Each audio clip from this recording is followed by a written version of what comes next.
what's really cool about the Blue Origin rocket is that it's hydrogen and oxygen. So guess what the exhaust is? Clean. Water.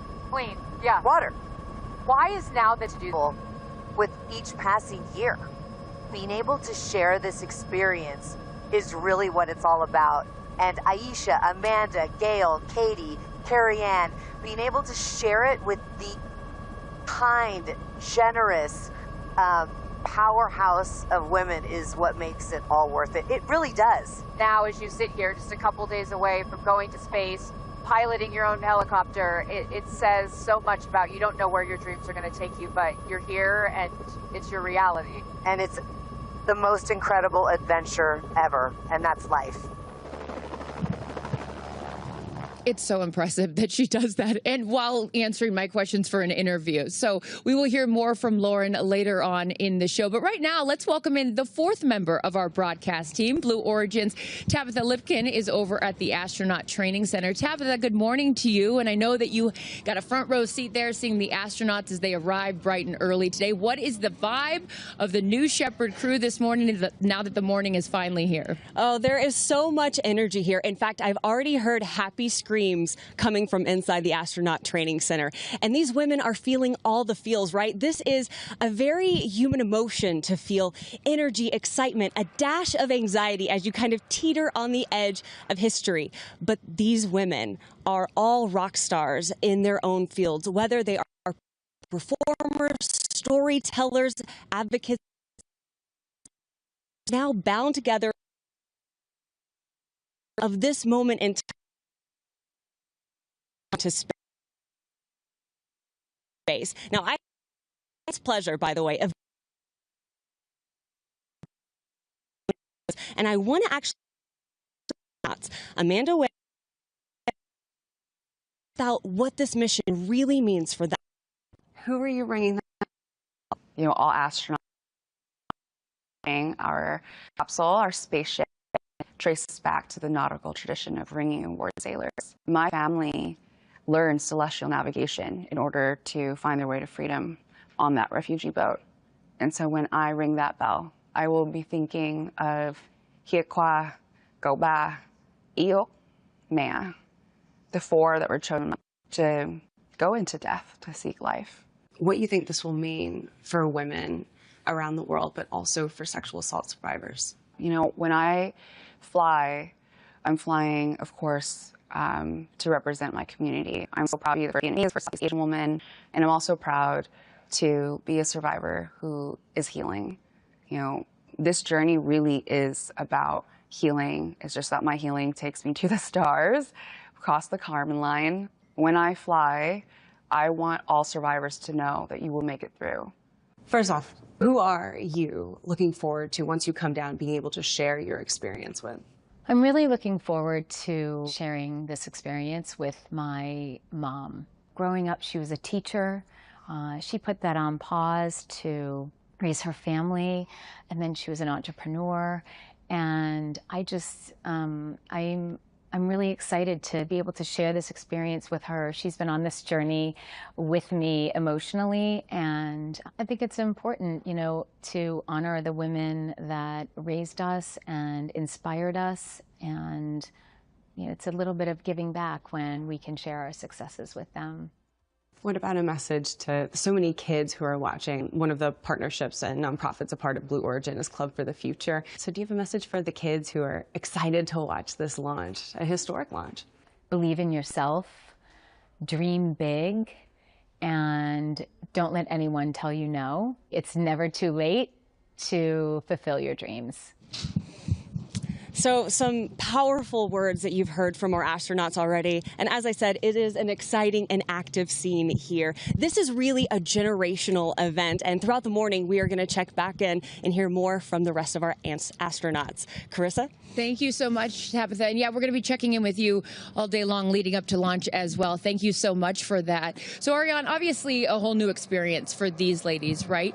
Walk us through, myself included, since this is my first launch. What have these women been, going through, and how have they prepared for today's launch? Sure. So for our astronaut training program, we have our astronauts arrive on site 3 days in advance.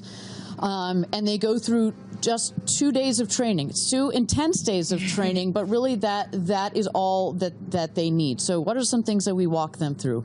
You know, what we call ingress and egress, just fancy words for saying how to get into the capsule, how to get into your seat, how to buckle your harness. That's really important. It's a 5-point harness, much like a race car harness. How to get out of your seat. You just kind of turn the click on the button on the harness to get out. How do you also get out of the capsule? We go through emergency procedures, obviously hoping nothing, you know, they don't need to use them, but all of this is about getting them acclimated. More of that. We get them situated with our launch site. We take them out to the tower. We had the good fortune of going up to the top of the tower a couple of days ago. Well, let me throw it back to you.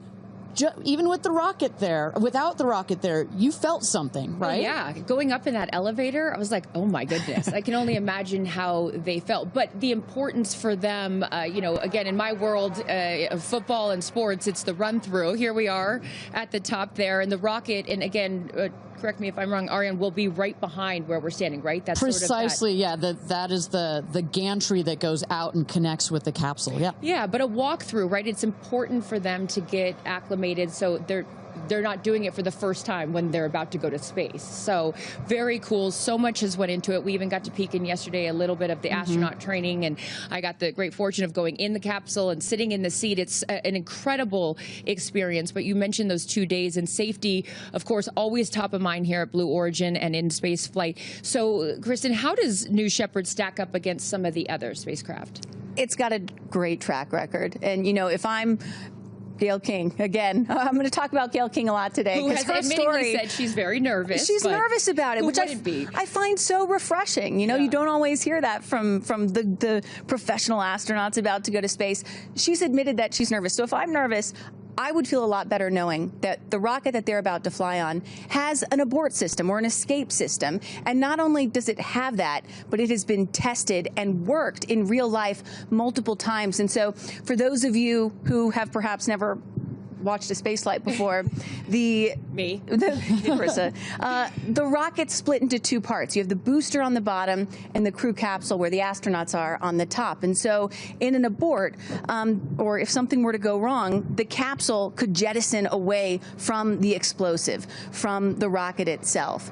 So that's critical because it means that the astronauts could get to safety. And as Ariane and I have been talking about, it's been tested 3 times, multiple times during the ascent, and they actually tested it in real life once, back in 2022 when there was an in-flight anomaly, and it worked. So that was not, to be clear, that was not a test. That was we actually used a real thing. It, so it was not. It's not like we had set up this scene for us to test it. It worked perfectly. And it was uncrewed, right? But Correct. if astronauts had been inside, they would have been fine. Those payloads actually came out quite nice.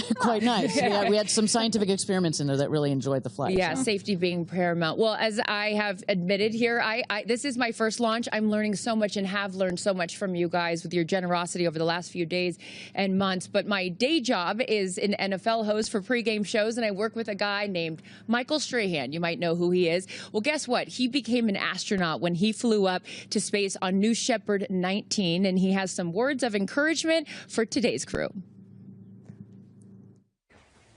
Hey ladies, it's Michael Strahan. I just wanted to say good luck on your amazing flight today. It was life-changing for me. I hope it's life-changing for all of you.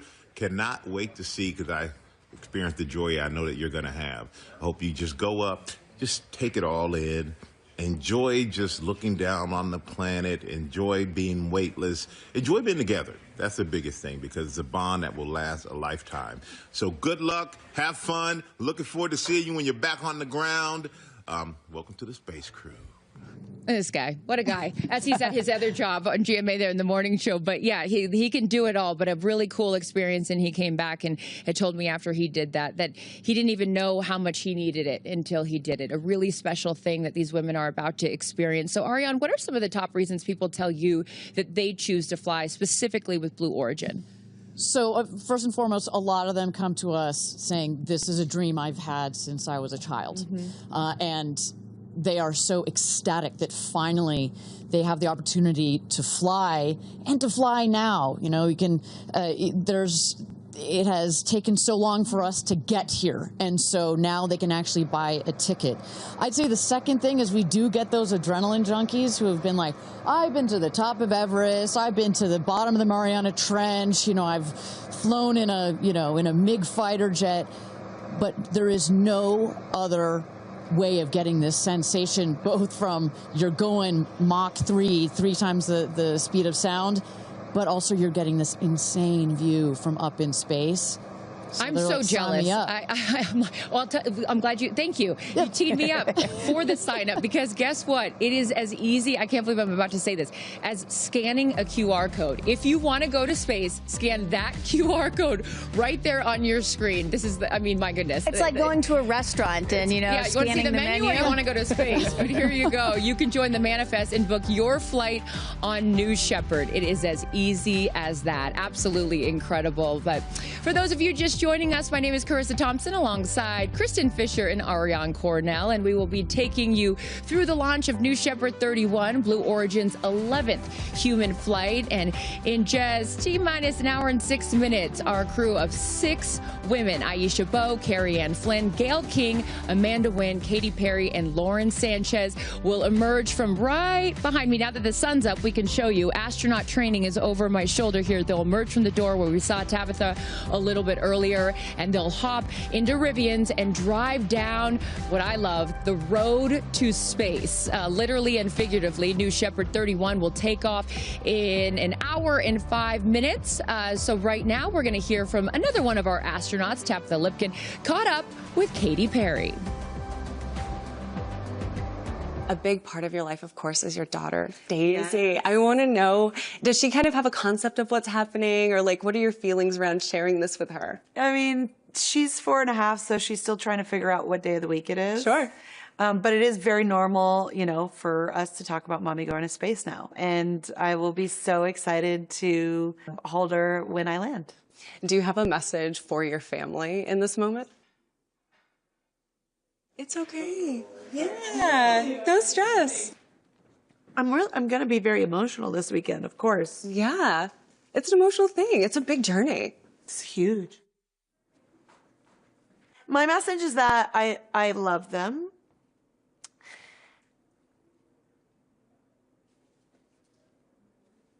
And I can tell. You've got so much love in your heart, and I appreciate you sharing that with me, especially in this moment. Take all the time you want. The message to my family is that I love them so much, and I'm so full of love, and I am so grateful to be representing a fearless female in my family, which is a domino effect from my mom, from my sister, and definitely something I feel from my daughter. What are you taking with you to space? I'm taking bracelets that represents the pillars of my foundation that I started with my sister called the Firework Foundation. I'm bringing almost 300 of them so that I can bring them back home for the 6th, 7th, and 8th graders that get to come to Camp Firework. They're going to be so excited. They're going to be very excited. Mm-hmm. It's really for those kids to inspire them as well, to never put limitations on their dreams. I'm going to be bringing a daisy, a real-life daisy from the Earth, to remind us that, you know, the Earth is very precious. I'm also launching a tour on April 23rd in Mexico, and I'll be on tour for the rest of the year. And I think it would be pretty cool to reveal my set list for that tour in space. Is that what you're going to do? I just might. We can look forward to it? Just on a little nugget? A little nugget, yeah. So with that, take advantage of it. Like, what's your message to your fans? Thanks for being on this journey of a lifetime with me, and what a ride it already has been and will continue to be. Obviously, buckle up. Oh, I love seeing her vulnerable, right? I mean, we always see her, she's tough, she's all this, but showing that emotion, that's a real thing. I saw her little daughter, Daisy, yesterday, and she's wearing her all pink astronaut suit, Love and she it. keeps going around being like, my mom's going to space. It's such a cool thing. And for all of you Katy Perry fans out there, I know there are a lot of them watching. It must be cool to see that. And revealing the set list, which is also very cool up in space. But Kristen, today marks the first all-female crew on a Blue Origin flight. What does that mean specifically for you? It hits home because, you know, my mom was a member of NASA's original 6, NASA's first class of women astronauts. Dr. Annalee Fisher there, and that's my dad, Dr. Bill Fisher on the right, who is also an astronaut. And, you know... Which is incredible, by the way. Like, both of your parents being astronauts is just, wow. And they both, I'm actually wearing the necklace that they both flew into space today. Wow. And so... with my mom, you know, it took that entire class, NASA's first 6 women astronauts, it took them 2.5 years for all 6 to fly into space. You're adorable. And so cute. And now, Blue Origin is sending 6 women into space in a single day. I mean, that's progress right there. And then on top of that, my mom was the first mom in space. I was 15 months old when my mom flew, and so I'm really relating to little Daisy, Katie's 4-year-old today.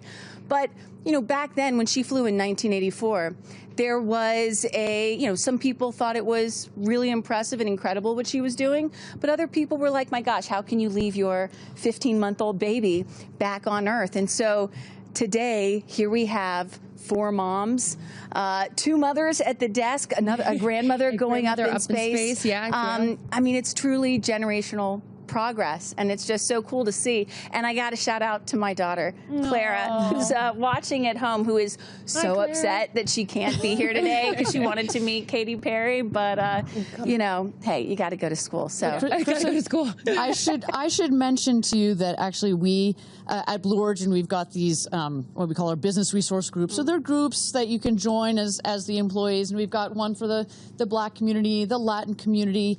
But we also have one for the parents at Blue, and we call it New Fisher. So, you know, we've got New Glenn, New Shepherd, etc. It's called New Fisher. There's the patch. It even has a patch. I just found out about this yesterday, by the way. Don't worry, we'll get you on. We'll get you.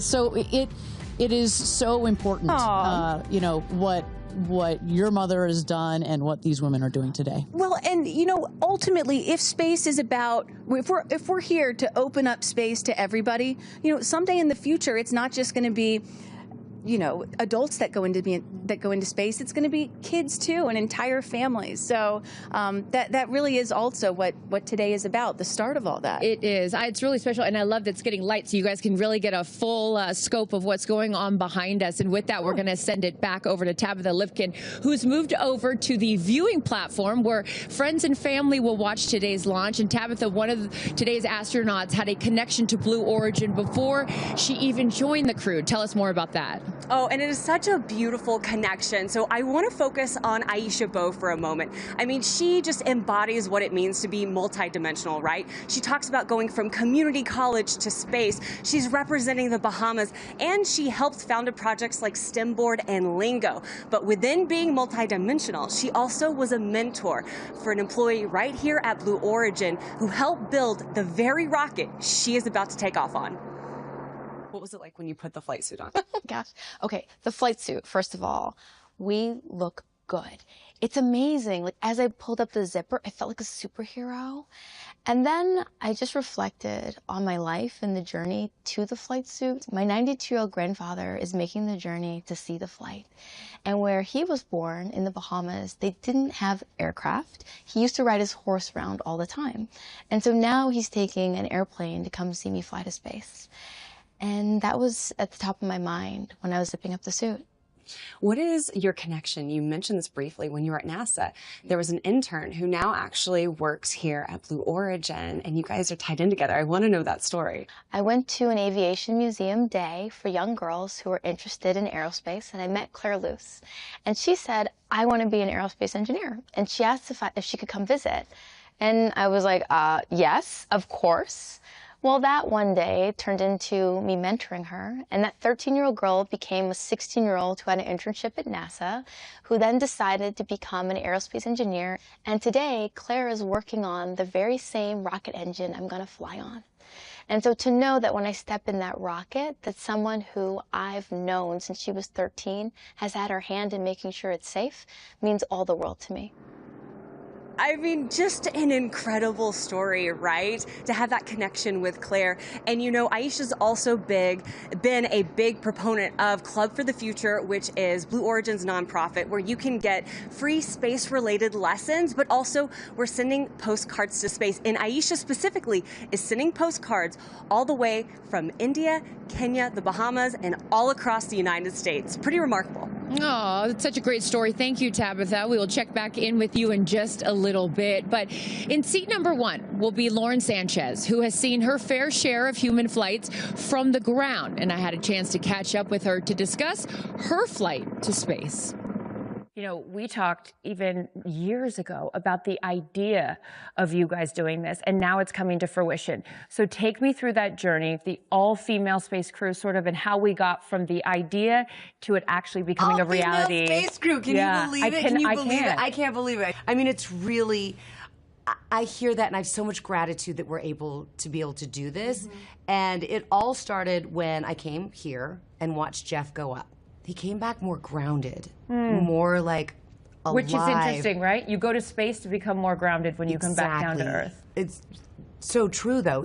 I always say, you know, it's not about going to space. It's about what we bring back. And I get to go with 5 incredible women, explorers, but storytellers, to inspire a new generation to be interested in space exploration, to inspire a new generation to explore. When you explore, you also bring out the curiosity in someone, and curiosity leads to solving problems. I look at your story, and you've been so open about your dyslexia, and now here it is that the teacher that diagnosed you with dyslexia is going to be at your launch when you go to space. Why is it so important that your teacher is here for this moment, Lauren? Gratitude. Where I am right now is in part because of her. I was always told, you know, oh, you don't belong. You don't belong. I was a female in sports. You don't belong here. Do you know what I mean? I was a journalist, and I was a really young journalist. You don't belong here. Like, you're always told you don't belong. But the problem is, you know, people get told that all the time. I was starting to believe it. And that's what this is for all those girls out there that feel, or for anyone out there who feels they don't belong. If you're there, you belong there. I love that. Has Jeff told you what you could expect? What has he shared with you about his experience? He told me that it's going to change me more than I know. And I believe him. Yeah. He goes, I can't even explain to you how you're going to be changed, but you will be changed. What would you tell the little girl in the back of the classroom that is scared to go up to the front and do the class presentation or answer the question? What would you tell that little girl as you sit here just a few days away from going on this incredible adventure? It's okay to be nervous. It's okay not to be the best. It's just okay, and you belong here. Oh, I love her. It is worth mentioning, you guys, that going up with Lauren on her flight will be a Teachers in Space student experiment inspired by students across the United States, which will measure things like acceleration. So this is a different QR code.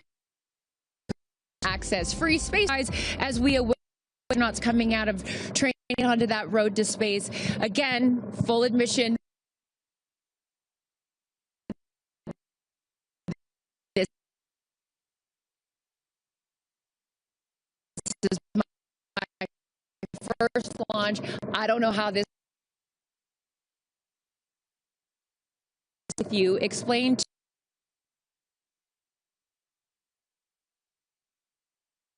going up in today. What we're going to end time for this mission, only about 10 or 11 minutes. And so it's going to start on the left-hand side of your screen. That is liftoff. Then there are 2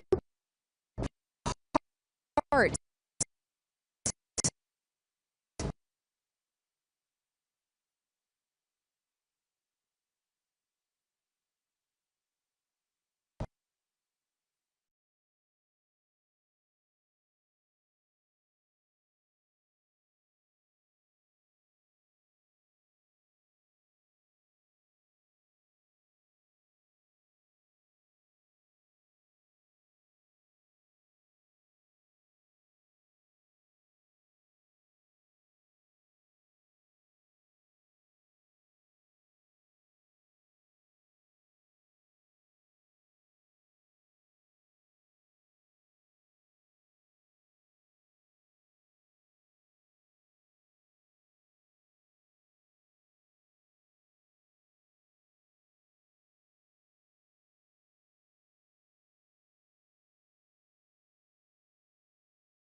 while it feels, it still is a rocket launch. This thing is going to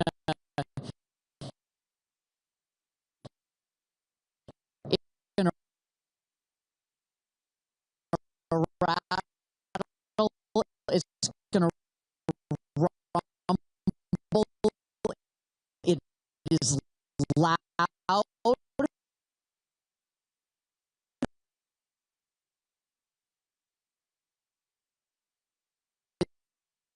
A little bit more since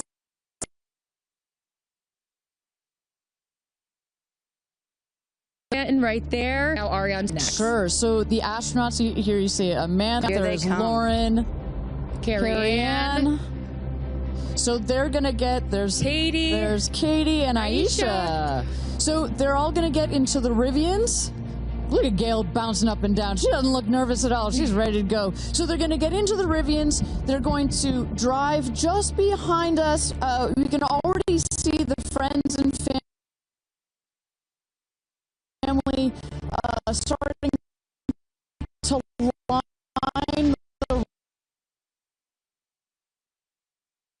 to line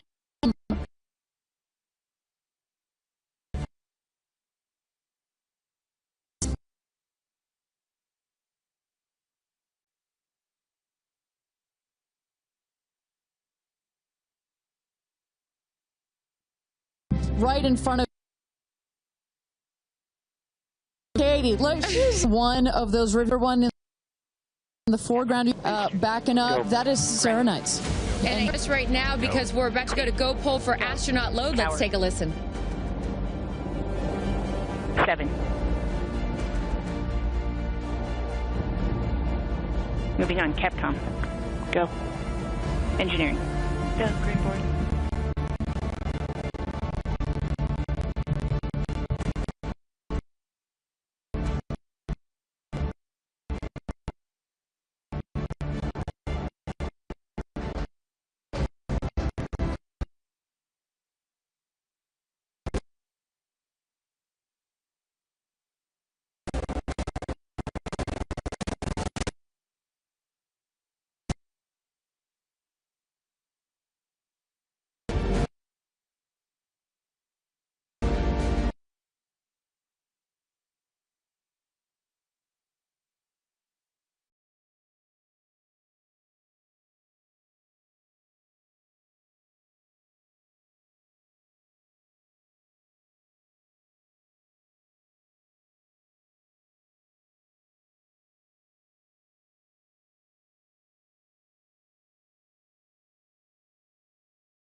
Seeing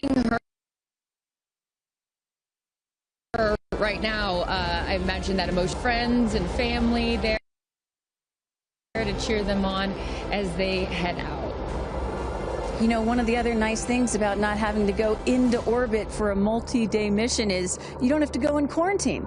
Right. You can actually be with your friends and family right up until the moment of launch. Such a good point. For those of you just joining us, Carissa Thompson, Kristen Fisher, Ariane Cornell, and Tabitha Lipkin here for coverage of New Shepard 31, Blue Origin's 11th human flight. You're looking at all the future astronauts, right? We can't call them astronauts yet until they pass that Kármán. Yeah, well, Kármán line. our crew are all female crew. Yeah, our soon-to-be astronauts. Soon-to-be astronauts as they make their way out to the road to space here in T-minus 46 minutes as we count down here. How does this compare, Ariane and Kristen, having seen so many launches to some of the other ones that you've seen? Well, I think to Kristen's point, you know, this is, you know, for let's say a NASA launch, you know, they have to be quarantined. You kind of wave from afar.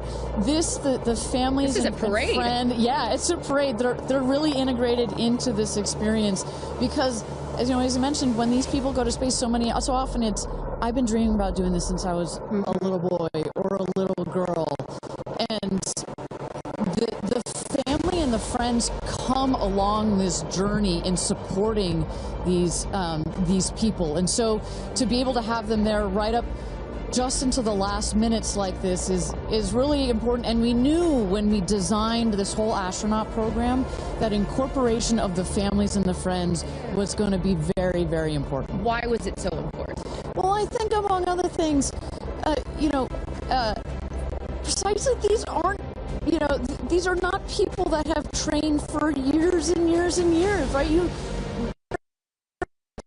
not quite as Kristen as your parents.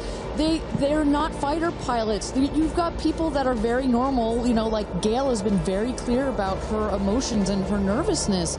We want them to have the support and the love of their friends and family. And this is a moment that will change their lives forever. It is a moment, getting that chance to see the Earth from space is something that will forever change their perspective. They will come back slightly different people. And so for a moment like that, oh, and here they come. Yeah, as right they're by our stage. right over our shoulder here is our set as we wave to the incredible women here. And each crew names themselves, right, Ariane? So this crew has named themselves the 6 that are taking up space. Good luck. Good luck. I love it. I love it. Well, I think what's so fun about this, to your previous point about this full experience and getting access to see them and send them off, it has to give them some comfort, right? I mean, you're going to do something that is so out of your comfort zone, that to see and to be around people that you know and that you love on your way out to the road to space is really special. And also just being here the last couple of days, you really have an appreciation that, yes, of course, the focus is on these 6 women, but I'd be remiss if I didn't mention the experience that I've had. Even you took us into mission control yesterday and just meeting them. There's 10,000 employees here at Blue Origin, and all of the men and women whose lifelong goal it was to work at a company like this, and you know, all their schooling, and just some of the most intelligent people that you'll ever meet, and all the hard work. I mean, this is not a small thing that is happening, and all of these people have dedicated their lives to moments like this. And so I just want to make sure we acknowledge that this is such a group effort to put these women into space for the first time. I should say, you know, of all the interviews and press that I saw Gail King do prior to this launch, one of my favorites was Mae Jemison, the first black woman into space, and she made a very clear point. She's like, there's going to be lots of emotions on I want to say game day, on launch day. It is game day. On launch day, but there, you can see she's got tears in her eyes already, and just know that you have some of literally the world's most intelligent people that are taking care of you, that are watching this rocket, not just today, that the energy that has been put into this vehicle over the last several years, the several months that have been taken to plan this mission, and in the last final days and hours as we check the vehicle, we only send them out there and only send them up into space when everything is ready. We take this very, very seriously. And as Kristen said, yeah, this feels like it's getting a bit routine, but every mission is not routine for us. We make sure that we take it seriously. It is routine, I should say, but it is... That's a good thing. It's a good thing, and our team is paying attention, and no detail is missed on the day of. And there's a saying that space flight is a team sport. And, you know, it's not, there's so much focus on the astronauts, but it really is a team sport. And I think we really got a sense for that yesterday going into mission control. For those of you just joining us, Carissa, Kristen, Ariane here, Tabitha with the friends and family, and then we see the astronauts here. They have loaded up from the Astronaut Training Center. They're in the Rivians, going at quite a speed, I will say, on the road to space. What a shot. Look at that really sunrise. beautiful. I was just going to say, which is such a beautiful shot there, the aerial view from our helicopters. But, you know, there's been conversation leading up to this, and I loved, Kristen, you had pointed out when you get asked, like, well, why do this? And you had said something that I thought was so interesting. It's like, well, then why travel? You know, you say it more eloquently than I There can. is, of course, criticism, right? Like, why should we care about this? Why should we care about your average person, even though these women are not average? Why should we care about them or celebrities going to space? Or why should we even be going to space, period? And my answer to that is, well, why do we travel? Why go to Paris? Why go to London? Why go to Japan? It's because it does something to you that's different than just looking at a photograph. You experience it in a different way, and it changes your perspective. It makes you a better person. It makes you understand other cultures and civilizations and other people. It makes you have more sympathy, and you hear about the over come back to Earth, and it is where you more, and you realize that we are all just one. So I'm excited to see what they have to say. And I'm excited. Look, the moment has come here. So Ariane, walk our audience through sort of what happens next as they are approaching. Sure. So they have just driven down the road to space, the 2 miles. They're going to go to the north end of that circle and jump out of their Rivians and take a cool shot, a photo that is, with the rocket in the background. Again, all of this is very tightly choreographed, and we want to make sure that they do this quickly so that they can get back in the Rivians, go back around the circle to the base of the tower. At that point, we're going to get them into the elevator that will take them up to the south tower. That's the one in the background.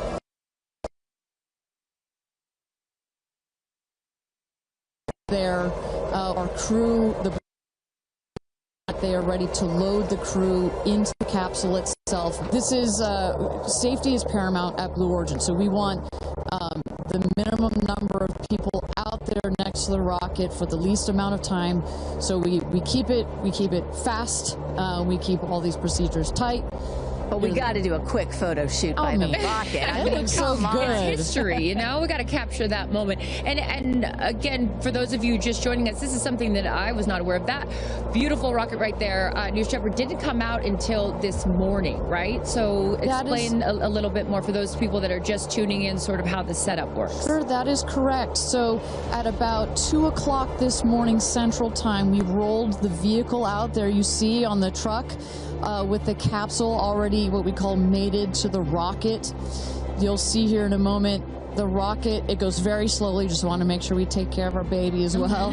Goes out there, the truck will turn the vehicle vertical, and at that point we connect all the pipes and the hoses to the vehicle, and we start loading the vehicle with propellant. Right there, it's empty. That's for safety and security reasons. That's also, it makes it easier to turn vertical. We'll load the vehicle with propellants all the way up to the last moment. We put in there, you heard it earlier in our webcast, liquid hydrogen and liquid oxygen. Those are the two propellants that fire into what we call our BE3 engine, our Blue Engine 3. And our team in Mission Control from that point on has got their eyes glued to their monitors to make sure that the propellants in the tank stay within bounds, within temperature bounds, within pressure bounds. As they make their way here onto, they'll take the elevator, right? They won't take the stairs. That is correct. Yeah. So we just inserted the elevator relatively recently. It makes it a little bit more comfortable as you're going up to the top of the tower. You know, we're at about 3,000 feet above ground level in altitude up here in a dry, dusty desert. We just want to make it a little bit easier for them. And it's worth noting, too, so the 6 women are headed up. We saw Jeff is with them as well, but also crew member 7. Explain to those at home who crew member 7 is. Right, it's like, well, if you don't mind, I'm going to use a football reference for you, Aaron. And we come, I called you Aaron like your girl. So, oh my goodness. We're often confused. Oh my goodness. So it's like the 12th man. There's 6 crew members that are going obviously in the capsule, but nobody from Blue Origin will be in the capsule. It'll be the crew member 7 that has been training them. We saw Sarah Knights as the second driver in addition to Jeff Bezos. And then a little confusing, we've got a second crew member 7 who is going to be on Capcom or capsule communicator. Today her name is Laura Stiles. She will be the person that is in our astronauts' ears, communicating with them, making sure everything's going okay, also telling them, hey, this is when you can unbuckle, and this is when you can... That's her right there. That's Sarah Knights right there, exactly. And now we are looking at what? So now the crew, as well as you see Jeff Bezos there, have gone into the safety shelter, and we're gonna wait there. You see Sarah Knights on the right.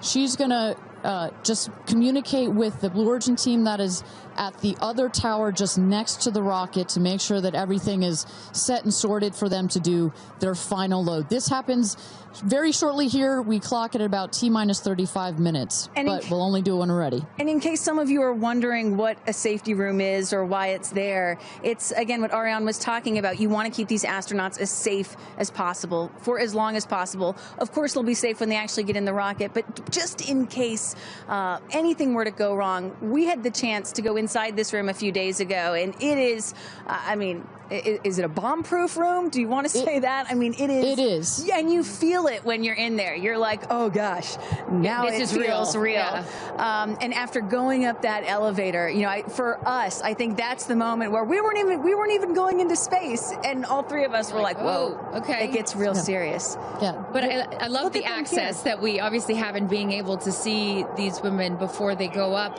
For those of you just joining us, we are T-minus 34 minutes to launch for NS-31, Blue Origin's 11th human flight.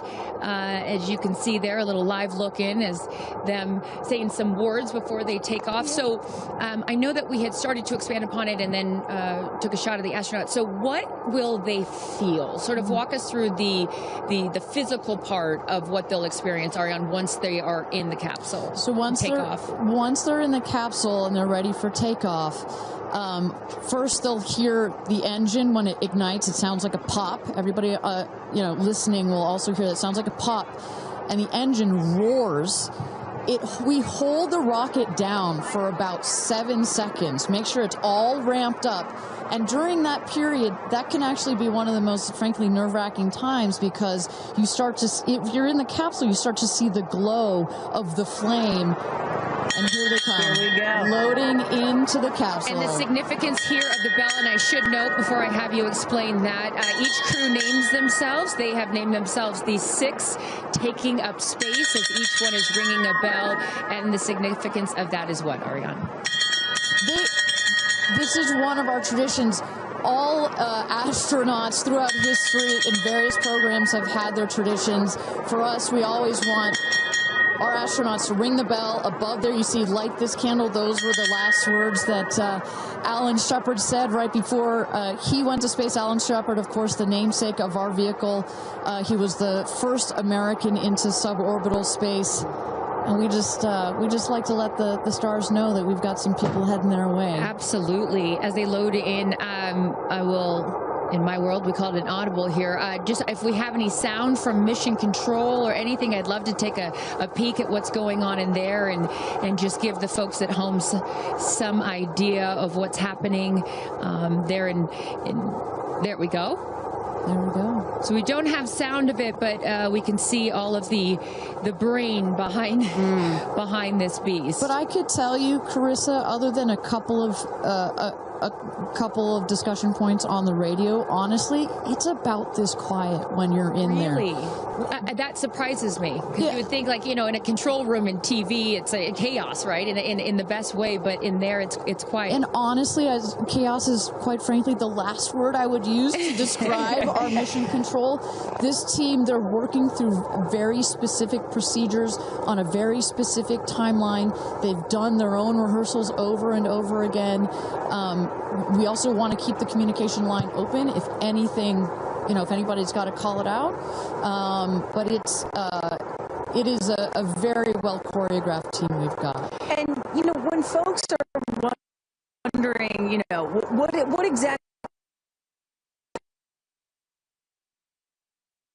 2 days of this space flight, done rehearsals and dry everything that you're seeing here. They practice over and over getting inside this capsule, strapping themselves in.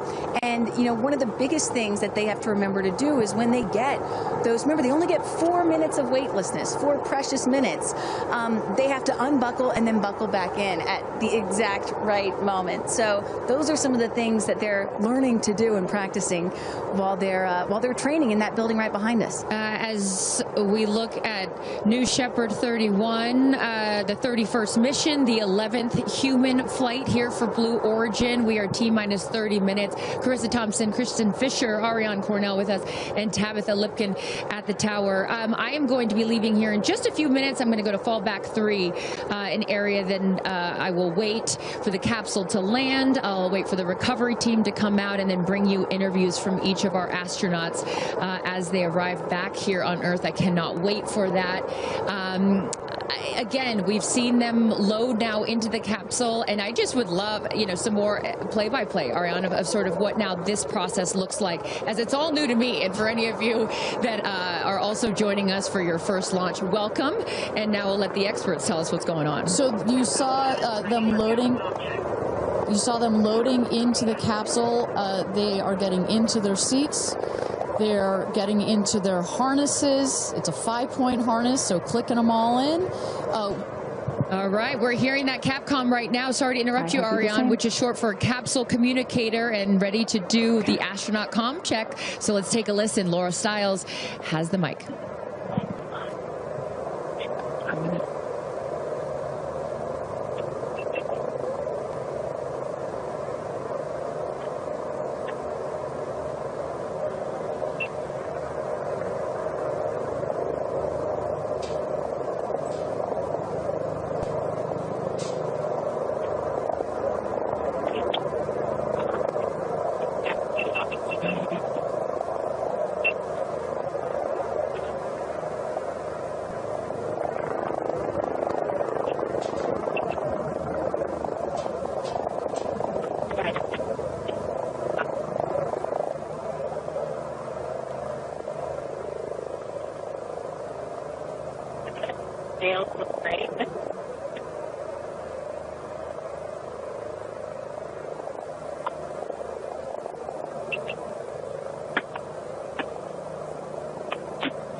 Welcome back, everybody. We are at T-minus 26 minutes and 50 seconds to go until NS-31.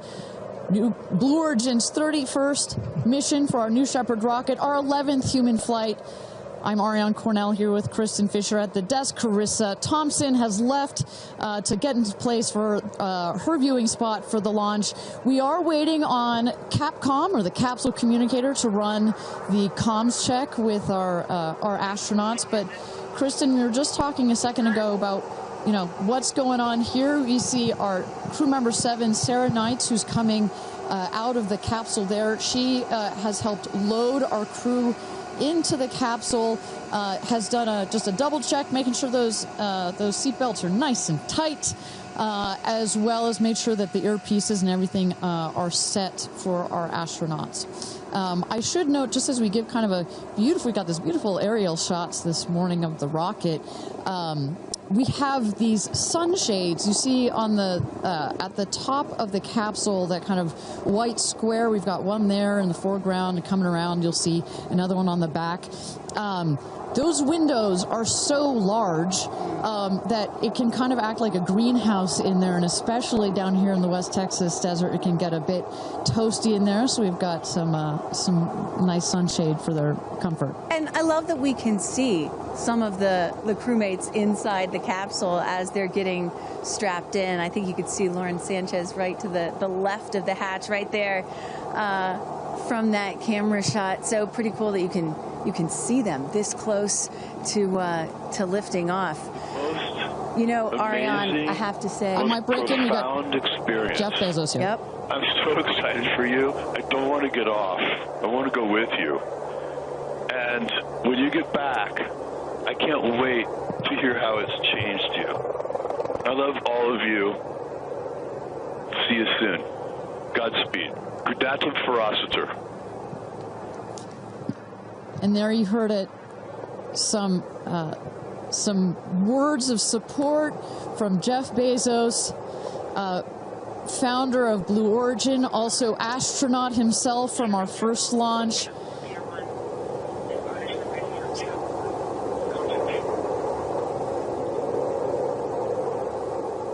So, of course, Lauren Sanchez is Jeff's fiance, one of her supporters.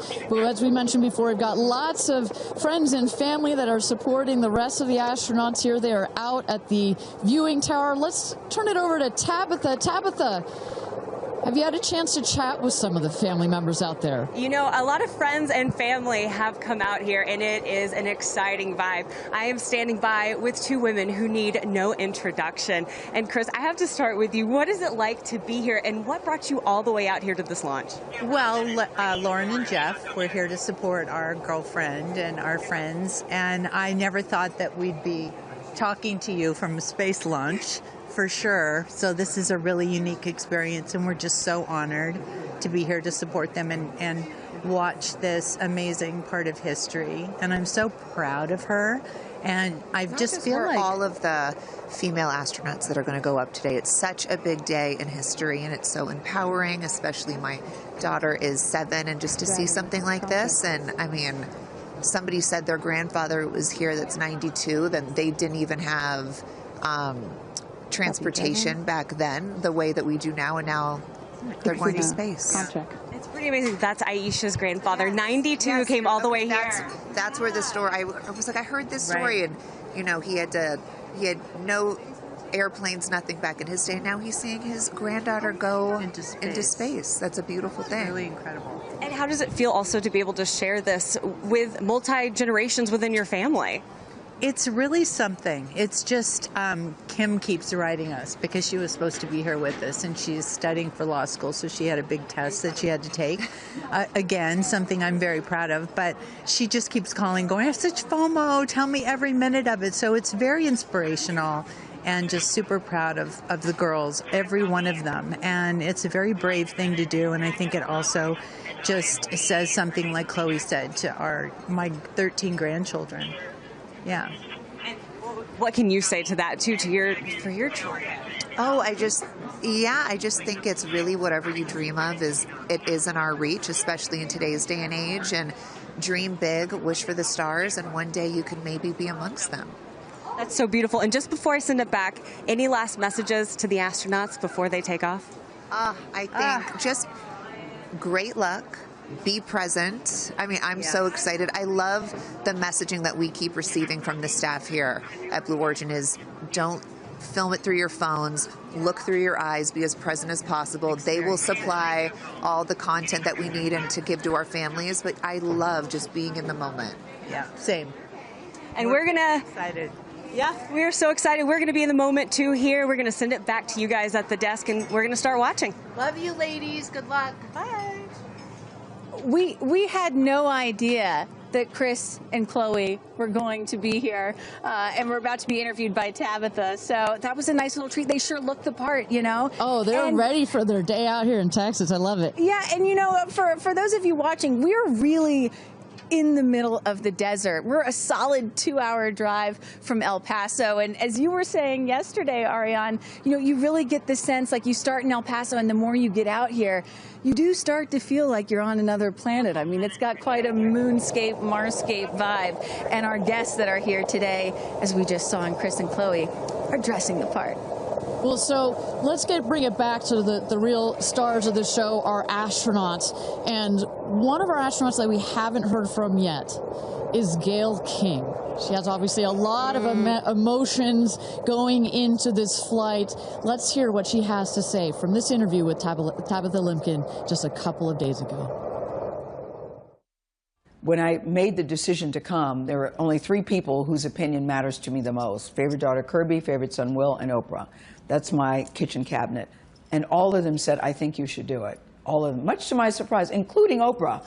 I really thought she was going to say, nope, I don't think you should do it. And she was like, do it. She said, I really think you should do it because you've been talking about it. And when it comes back and you're not on it, you're going to be kicking yourself saying, I could have gone and I didn't. And I don't want to have to hear about it for the next few years. And, you know, I think everybody in this group is a storyteller and explore. And to be able to take this message and tell other people what it was like from our different perspectives, I think is very significant.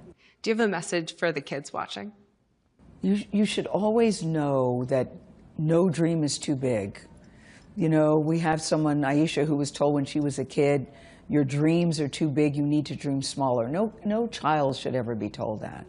And so I want people to know no dream is too big. And also, LL Cool J said this to me once, dreams don't have deadlines.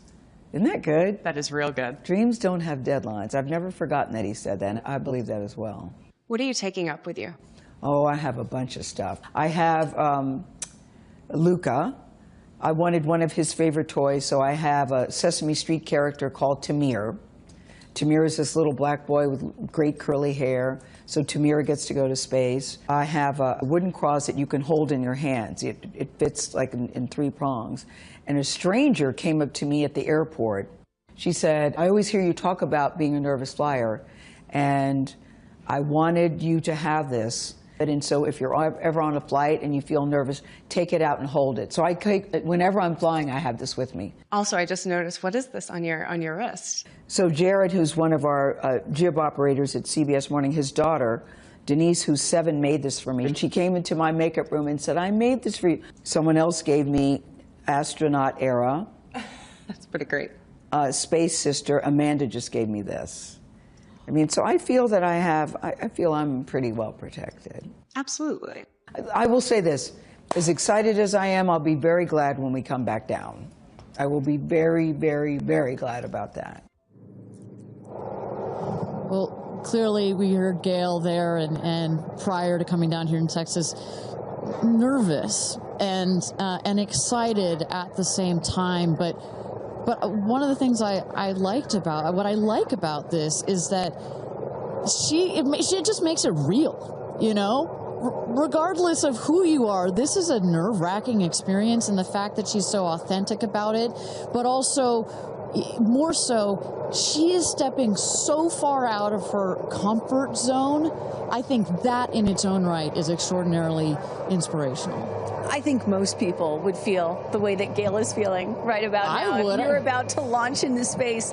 You know, one of the things that I find so refreshing is that back in the early days of human spaceflight, you had the Mercury astronauts, and they were all white male military test pilots, and they all had to have the right stuff. You could never talk about nerves or being nervous or your feelings or stuff like that. That was the wrong stuff. But now, in 2025, it is the right stuff to be like Gail King and talk about those concerns and fears and excitement that you have before launching into space like that. And that really shows you just how much the human spaceflight experience has changed over the last half century or so. And that really is what today is all about. I know there are some people watching this or who have heard about this who are thinking, why should I care about people going into space, Katy Perry, a famous pop star. Why should I care about that? And the reason is, it's missions like this that really begin the process of opening up space to everyone, for all of humanity. That's what today is about. And I think we have to, it's not just about today. Today is very, very important, but I think also one of the reasons that I love working at Blue Origin is we think in very long time scales. Right? I honestly feel like I'm working at a company that will be here in at least 100 years. And that's how we think about space flight. Oh my gosh, look at that cute little kid. She is ready to go to space too. Aww. I absolutely adore that.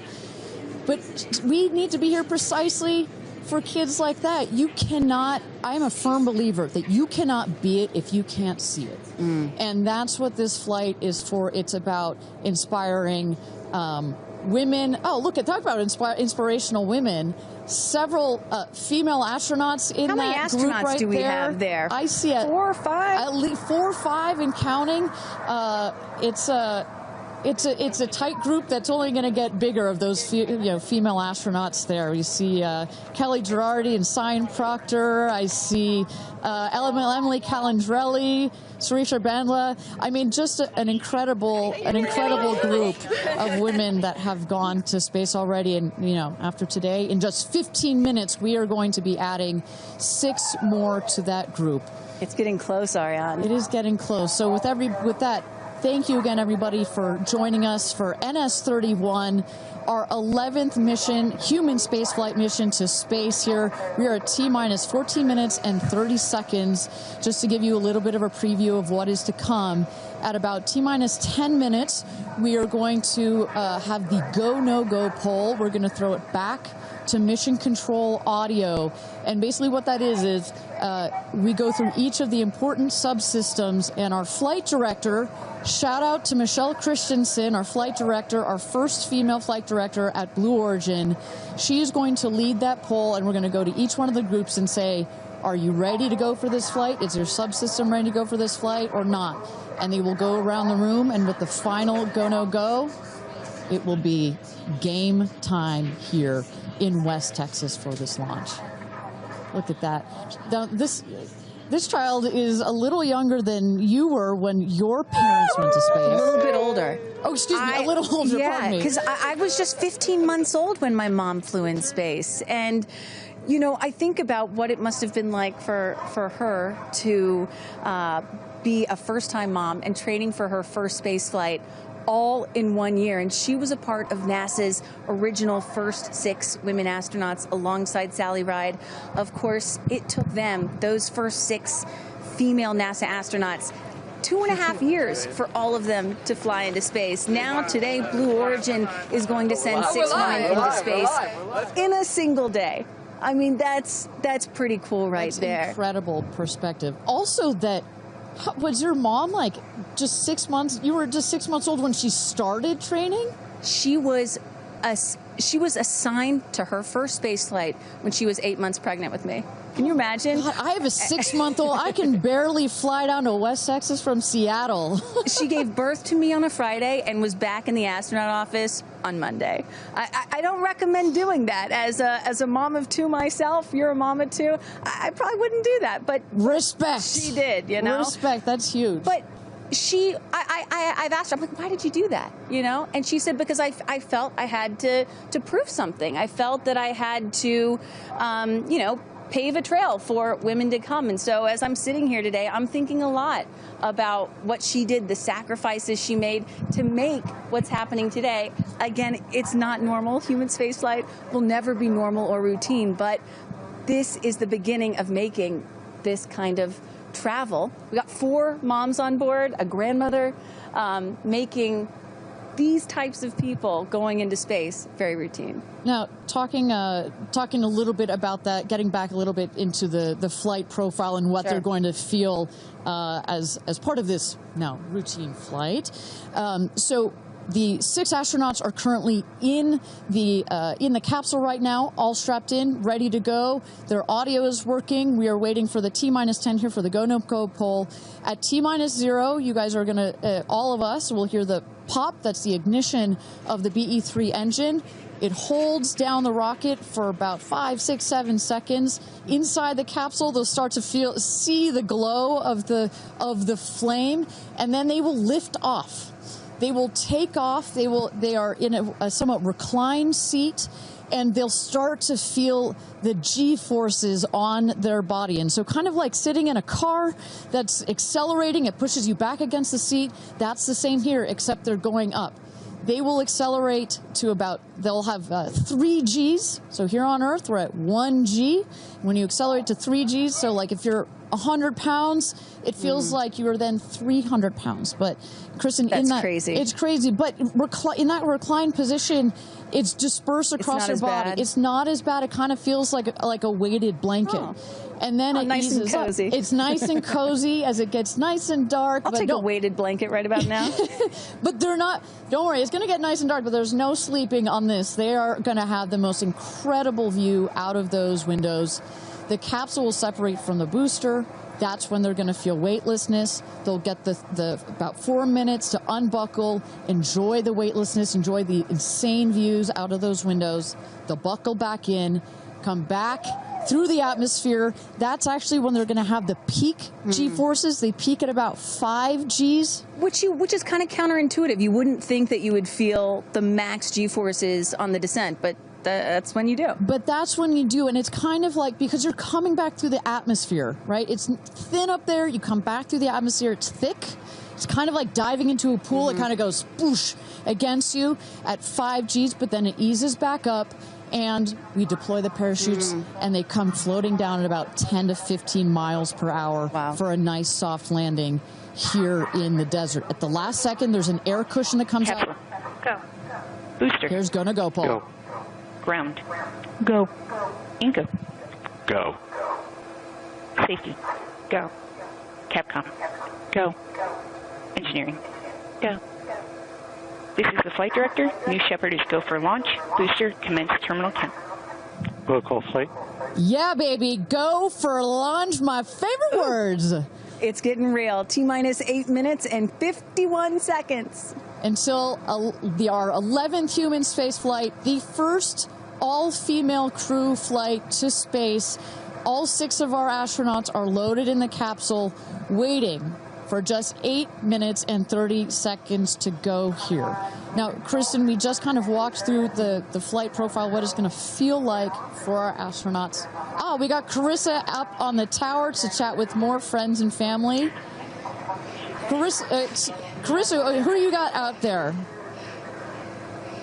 I don't need to introduce the incredible woman. I don't need to introduce the incredible woman next to me, who is a ray of sunshine. Oprah, you are wearing yellow because Gail's call sign is sunshine. Yes, right. And all of us, the whole family is wearing yellow today. And I you know, we've been friends. It'll be 50 years next year. We've been friends since we were 21 and 22.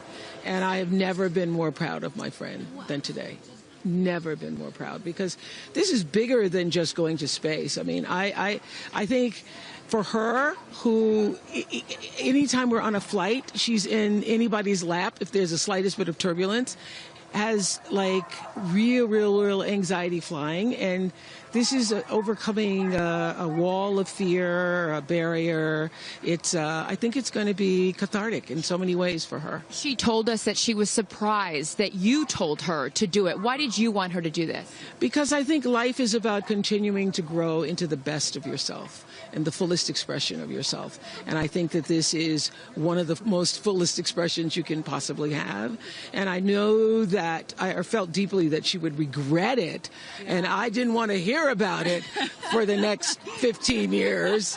I wish I had gone, and I said, there's only one time that all the women are going up for the first time. There will be other trips, but there's only one first time. Incredible. So to be a pioneer is great. What was the last conversation you had with her? I said, peace be still. Hold the God's unchanging hand. He's got your back. That's it. That's it. I know that we're counting down here. We're getting excited for that go for launch moment. How are you feeling as her best friend? I feel so calm. I don't think I've ever been more calm because I think it's already done. Once she said yes, once she committed to yes, and Lord, did we all hear, should I do it, should I do it? Since Thanksgiving, we've been talking about it. And so once she finally said yes, I was like, okay, we're going. It's a go. You know what I have loved is her vulnerability, because she's the voice of a lot of us that would be afraid, and she's okay to talk about being afraid. Why has that been so important to show that part? I think, for every woman who's on this flight, it's about fulfilling something within themselves. For Gail, it's about overcoming this great fear and also stepping into the moment of excitement. And I think, it goes beyond this moment of just going up in space. I think this will be an everlasting experience. I was just thinking this morning, Gail has been there for me for hundreds of events. I can't even remember them, But you will never forget this day. None of us will ever forget this day. Well, thank you for being here, for her, for us. I mean, this is just, it's a historic day, and it's only fitting that you are here front and center as a ray of sunshine that you are, Miss Oprah. Thank you so much. Thank you so much. You're next, I'll send it back to you, Ariane. Thanks, Carissa. Wow, to see Oprah down here. No, I'm not besties with Oprah, not yet anyway, but if Oprah told me to do anything, I would do it. I don't think Gail had a choice after Oprah said, girl, you got to do this. She had to do it. Ariane, we are under T-minus 5 minutes until these ladies hopefully launch into space. And, you were just talking about what these women are going to feel when they launch. But let me tell y'all watching what we may hear, because we have one of the most famous singers on the planet on board, and there is a chance that we will get to hear the audio inside and hear what these soon-to-be astronauts are saying and possibly singing while they're weightless. So I can't wait for that moment. I'm also hoping she comes down to Earth and does like either a Fireworks Part 2 or E.T. Part 2. I think that's going to be, and I think, but let's stick on this point for 1 second, Kristen. I think one of the incredible parts about this crew is their ability to tell the story coming out of this in their own unique way. The way Gail can go on TV and talk about it. Amanda can go and continue to advocate for women more broadly about it. The way Katy can sing about it, etc. The way Kerianne can produce films about it. That is what is so special about this crew in particular. And that is what's so special about this new era of space flight. This is not NASA. This is not governments. It's not the U.S., China, or Russia. This is the commercial era. These are private companies, and this is Blue Origin sending the first all-female crew into space since 1963. And this is all going to happen so fast in just a few minutes, about 10 or 11 minutes from launch to landing. And don't worry, guys, I did the math. In case you're wondering, total duration of this mission is just about 3 Katy Perry fireworks songs. So play that song 3 times. That's how long it's going to be. Fantastic. Well, so at T-minus 3 minutes to go until our 31st launch of New Shepard, our 11th human space flight. Just to tell you what's coming up here. At T-minus 2 minutes, we send the show over to the vehicle. It goes into autonomous mode. Command engine controller ready to start. We have our team, of course, in mission control that have their eyes glued to the screen there. There you goes, mission control, quiet and intense. There's one of our crew member 7's capsule communicator, Laura Stiles. She is communicating in the ear of our capsule, in the ears of our astronauts. But what we're going to see in the last 2 minutes, you'll see the fins at the base of the rocket gimbal or just move back and forth. We want to make sure they've got free range. At the base there, you see the nozzle, the engine peeking out. The engine as well is going to gimbal, going to move. Both in conjunction together, those two Pressing systems. propellant tanks to flight pressures. Those two systems guide the rocket. And when you are out there at this moment, this rocket feels like it is alive. It feels like it is a living, Retracting sunshade breathing, and capsule access hissing bridge. thing, right? And there's the gantry pulling back from the T-minus rocket. 2 minutes and counting. Transition to onboard hydraulic pumps. And this right here is the moment that they've been training for. 2 days, becoming a crew, becoming a team.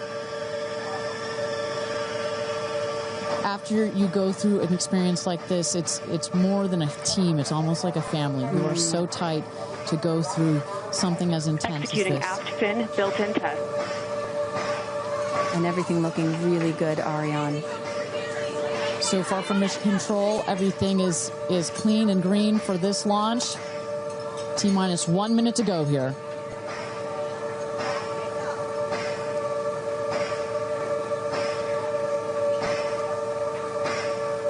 Engine thrust vector control built-in test in work. Vehicle is now on internal power. So in a moment here, we'll see those, what they call the bit checks, the built-in test checks. As you mentioned, Kristen, inside the capsule, you know, as you said, this is like a bridled beast. This thing wants to take off. Switch to onboard helium. Here we go. Good luck and Godspeed, ladies. We're cheering you on from Let's planet launch Earth. this Thrust rocket. termination system is armed. T-minus 22 seconds and counting.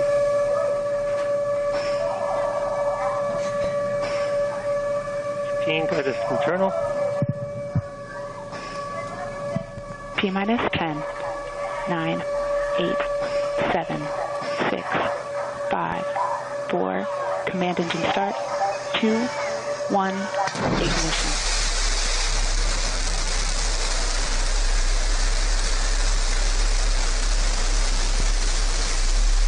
Liftoff. New Shepard has cleared the tower.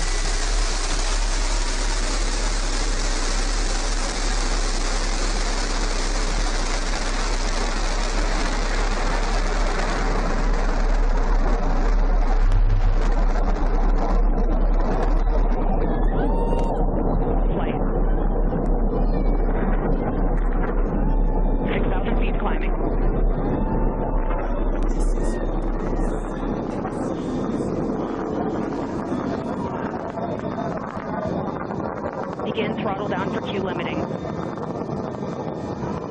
Engine response looks good.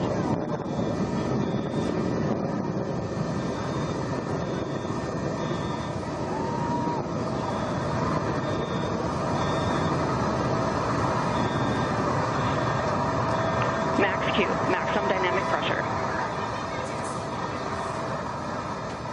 Mach 1, vehicle is supersonic. Engine back up to full throttle. Supersonic, we have passed through max Q, maximum dynamic pressure. That's when the vehicle, the stresses between the atmosphere and the speed are at their maximum. So to punch through that is so important. You see the BE3 engines is firing beautifully. You see the stream of steam behind it. Those ladies right now are having an incredible view on their way to space. Passing through 80,000 feet, 1,300 miles per hour. You're going to peak at about 2,300 miles an hour over Mach 3, 3 times the speed of sound. Shortly coming up, we'll have MECO, main engine cutoff. We will turn off the engine, but the two craft, the capsule and the booster, will continue their ascent to space. Stand by, MECO.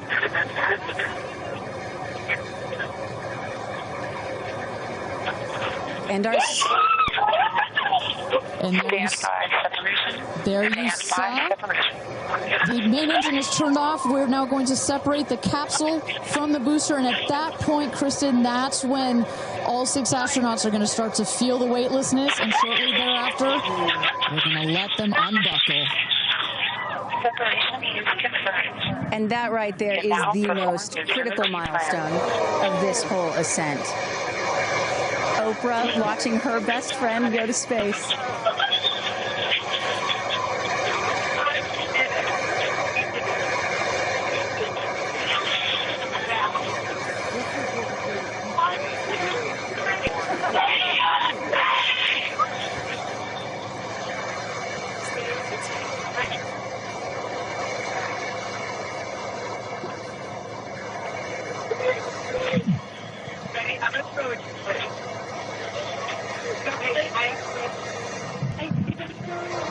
And the 2 craft is separated. Put it up there. 328,000 feet, 100 kilometers. Welcome to space, ladies, or shall I say, astronauts. Oh, the moon! You guys, I will have to tell you, look at the moon. Look. Oh, my God. Oh, my God. Oh, my goddess. That's our pink moon. I love you, Jeff Bezos. And just in case it wasn't clear, those are the astronauts. Those are their voices that you're hearing. And there, they have hit apogee, the highest point in flight, well over 345,000 feet, well over the Kármán line. Wow.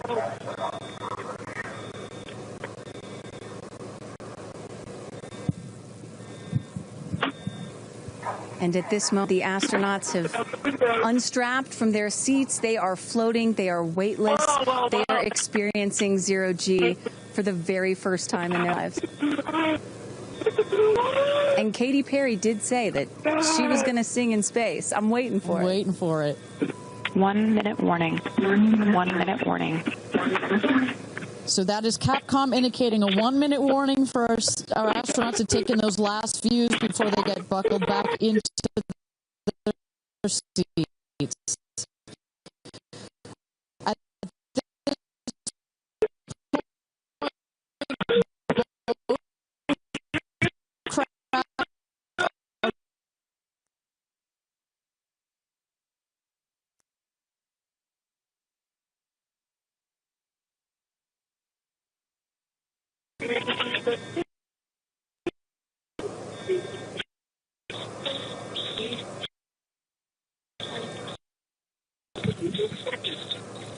Oh my God, guys, wow, so peaceful.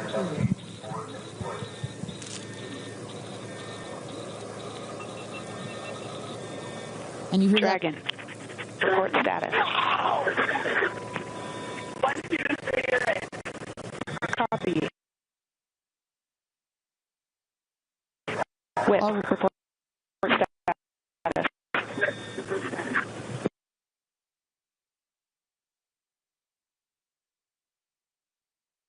And a great, all astronauts are back.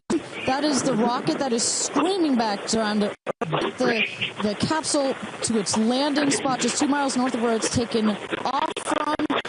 At the top of the rocket, you see a couple of fins that have popped out. Those are to stabilize the rocket as it comes into land. Shortly thereafter, you will see the drag brakes that deploy that will cut the speed of the rocket in half. And then in the last moments, and there it is. We can see it from the stage. There comes the rocket down. It's going to relight its engine. We're going to also see a sonic boom. We're going to hear that shortly here. And remember, this is something that had never been done before until just a few years ago. Truly the stuff of science fiction that you're about to watch in just seconds. Drag brakes.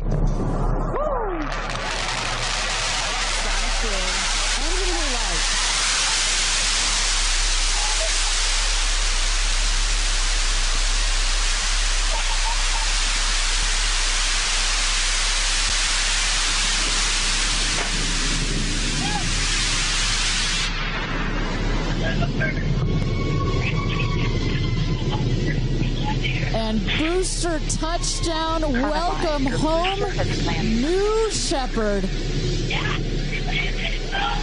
Picture perfect landing right there. Picture perfect landing. Right on target. You see that dust kind of creates this dramatic cloud that reveals the beautiful rocket that has just taken these ladies up to space and back. And I love the echo across the mountains. Is that what I was hearing there? That's what you were hearing. You heard the sonic boom, then you heard the engine relight, and all of that reverberates in this big, beautiful valley in West Texas.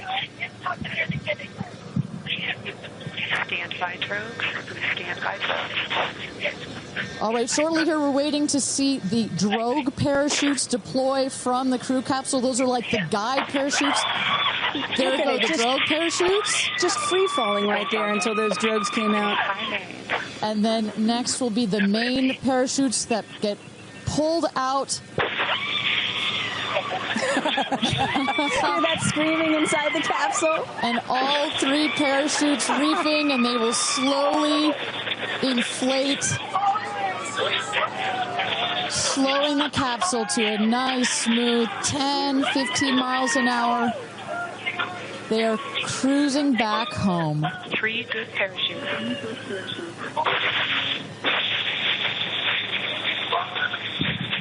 And I tell you, Kristen, from having gone through all of the simulations, I have gone through all of the training.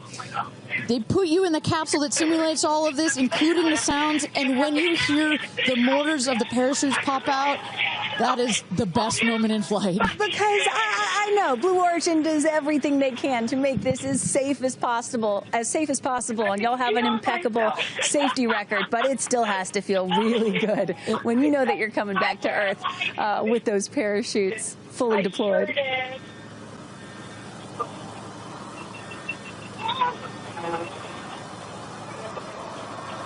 And we can see the capsule just over our shoulder here, going to be landing north and east of the launch pad, coming down softly and beautifully. 500 feet.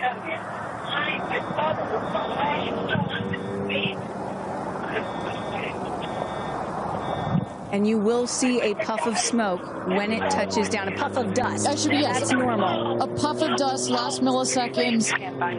Air cushion that will kick up the dust. It's a very soft landing despite the sporty perception. There it is.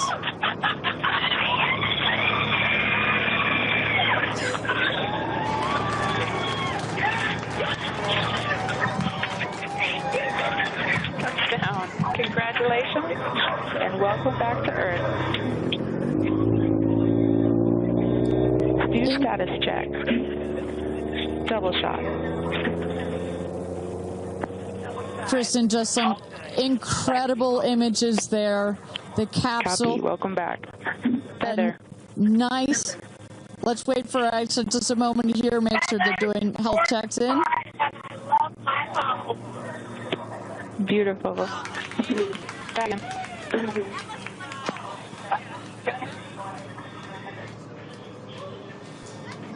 Yes, and as you heard it there, everybody seemed to be just as ecstatic to be back here, back on Earth. Everybody appears to be fine. Beautiful shot there of the capsule down in the desert. As we were just saying, it looks like a tough landing, right, but it is an air cushion in the last milliseconds that just makes it even softer. I will also note the parachutes landed very close to the capsule. That's just an indication that there's not very much wind out here today. A beautiful day for a launch and landing. A beautiful day to add 6 more names to the roster of astronauts that have been over the Kármán line into space.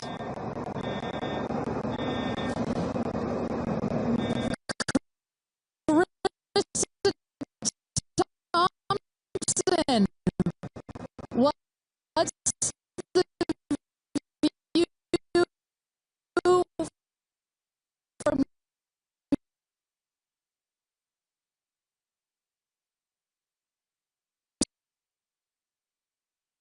you guys as with Orlando Bloom as jump in the car to go pretty.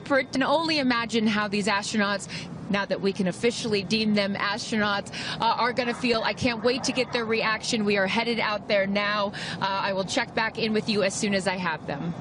Sounds good, Carissa. And as everybody can see, she is... those recovery crews are screaming out there. So we actually send them out as soon as we spot the capsule. And there's little Rose, Katie's daughter, who is just Daisy, excuse me, who has just seen her mother go to space and come back. I'm sure she cannot wait to say hello. So, but as I was mentioning, the recovery crew is heading out there. We send them out as soon as we can see the crew capsule and spot the crew capsule descending. There will be at least 2 trucks that go out there. What you'll see is they will come around the capsule. We also have crew member 7 who's in there. She will run out, go around to each window, make sure that each astronaut is fine, and the recovery crews will safe the capsule before we exit the astronauts. You know, it's hard to pick a favorite moment, right? Launch, landing, it's all good. But the moment coming up might be my absolute favorite, right? It's the moment the recovery team gets out there, then all the friends and family, and we get to see the astronauts emerge from the capsule, and we get to hear what they thought from the last, 10 minutes or so that they were up in space. And I think one of my favorite things that I've ever seen in covering space, certainly with Blue Origin, was that moment for William Shatner, Captain Kirk, as he emerged from the capsule. And this is exactly why you want to send people that are not just professional astronauts into space. What he said was so moving that day. 100% agree. But it's not just the astronauts that are here that are being moved by this event. We've got Tabitha that's with some of the friends and family out there. Tabitha, give me an update from the viewing platform. I mean, not a dry eye in the stand, I tell you right now. Chloe, I just want to know from your perspective, that moment, what was it like? I don't think I realized how emotional it was going to be, and I literally had chills all over my body from the second it launched until the moment I just saw it land. And it's sort of hard to explain, because I don't think you would be that emotional, but it's incredible. It takes your breath away. And I feel like I have all this adrenaline and I'm just standing here. Right? It's very true. Same. It's really, first of all, we're so thrilled that the girls are safe and everything went so well. And so that's a relief because, I'm sure there's a lot of nerves up there, but to hear the girls screaming and having such they said they saw the pink moon. Yeah. I heard the audio. I was like, that is the coolest thing. So I cannot wait to get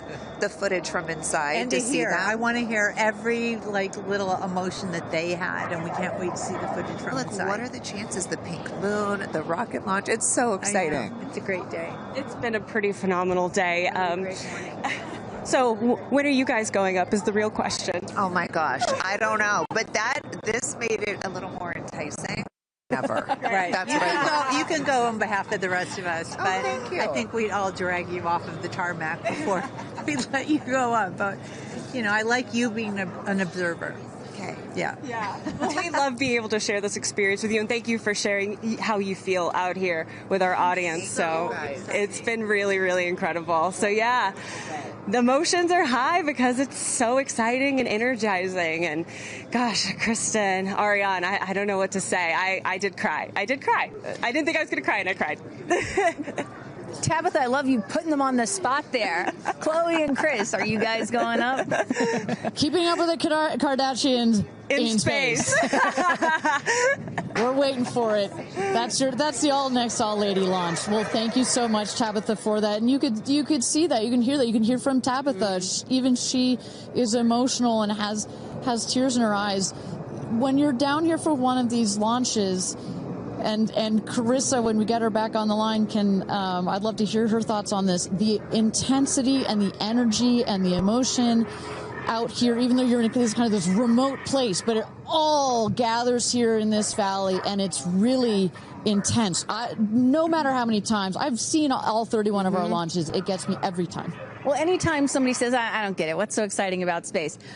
Come to a launch. Come see a launch in person, and then you'll change your mind. And, I'm just, as we await the moment where these astronauts emerge from the capsule, I'm reminded of what William Shatner said on his mission. He said, "What you have given me is the most profound experience I can imagine. I hope I never recover from this."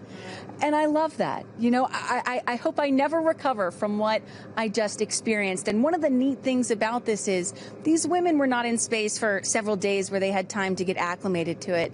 They only got 4 precious minutes of weightlessness. And so that high, that feeling of, ooh, I want more of whatever that was, is still so fresh. And you really get to see that when they step out of the capsule. We catch our astronauts. I mean, their minds are still in the process of being blown when they come out of the capsule, and Carissa is going to capture those moments for us shortly here after we get our recovery crew. You see there some of the friends and family have already started lining up there, while the recovery crew, you've seen some images. As I mentioned, they're safing some of the systems on the capsule. We want to release all of the excess air and gas that created that nice air cushion. We'll remove the parachutes, make sure nothing gets tripped up. Also, we reuse those parachutes. And then crew member 7 will take the stairs up to the hatch. It's like a good 3.5-ish feet off the ground, so it just makes the getting out of the capsule that much more comfortable.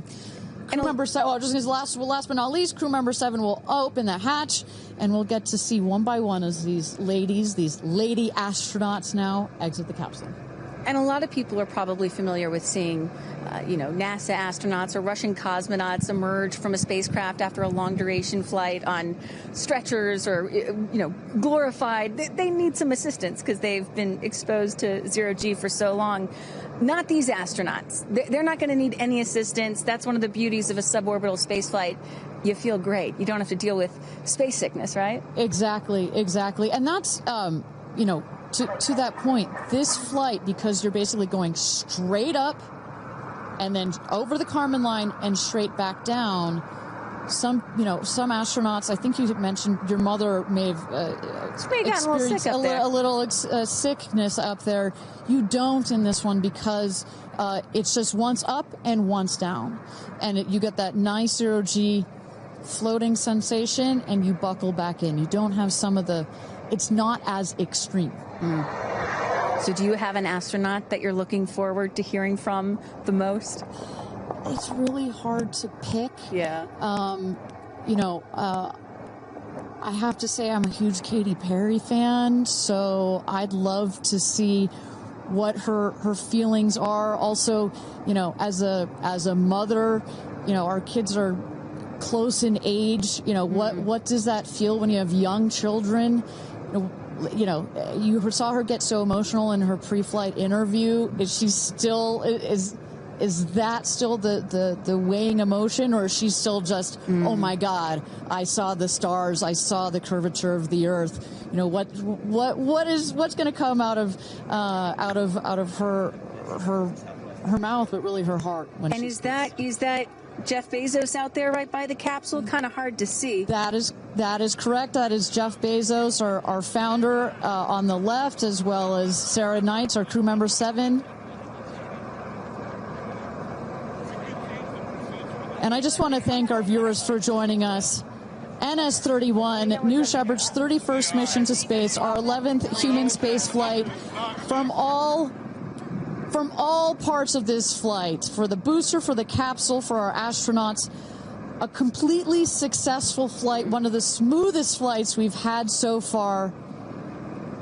And we're now just awaiting the opening of the hatch so we can get some views from our 6 new astronauts.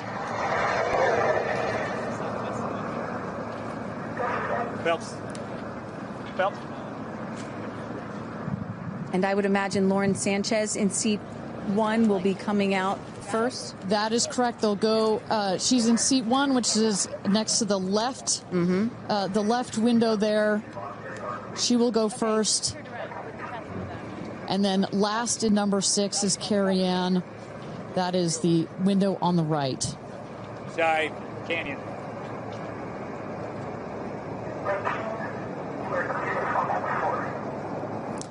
You see those vans arriving. Those are friends and family.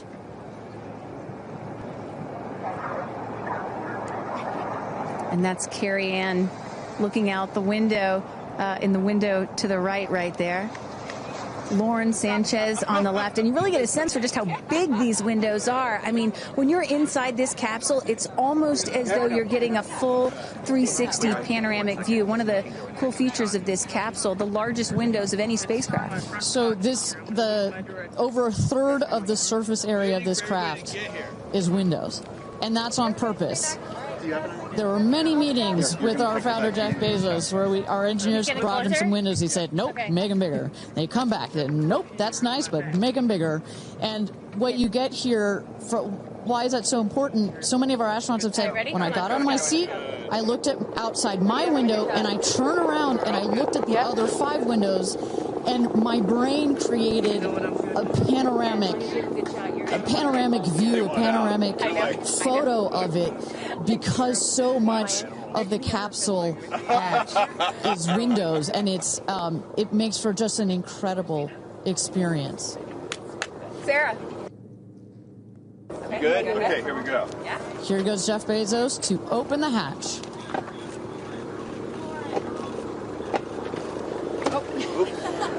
She didn't really close it again.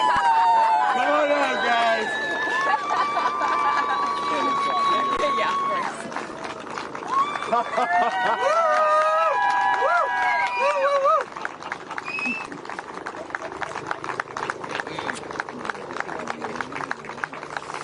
We see your babies. Where are my babies? They're over here. Go see them. Where? Oh, we have to go Right there. there. Okay.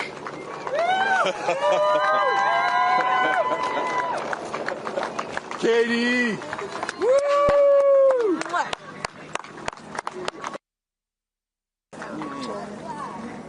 Thank you. Thank you.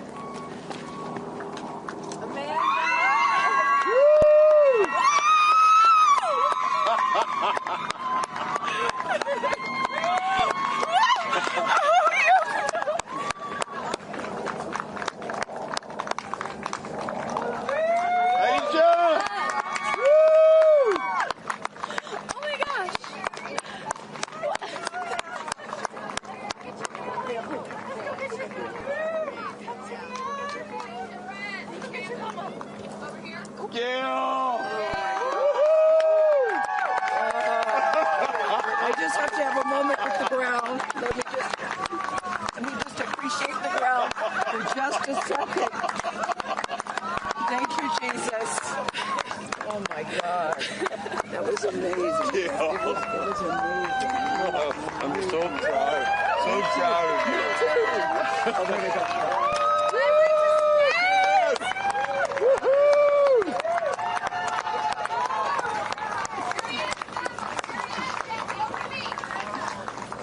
Amazing. I'm so proud of you. Kerianne, we got your people over here. Come right around the bushes here.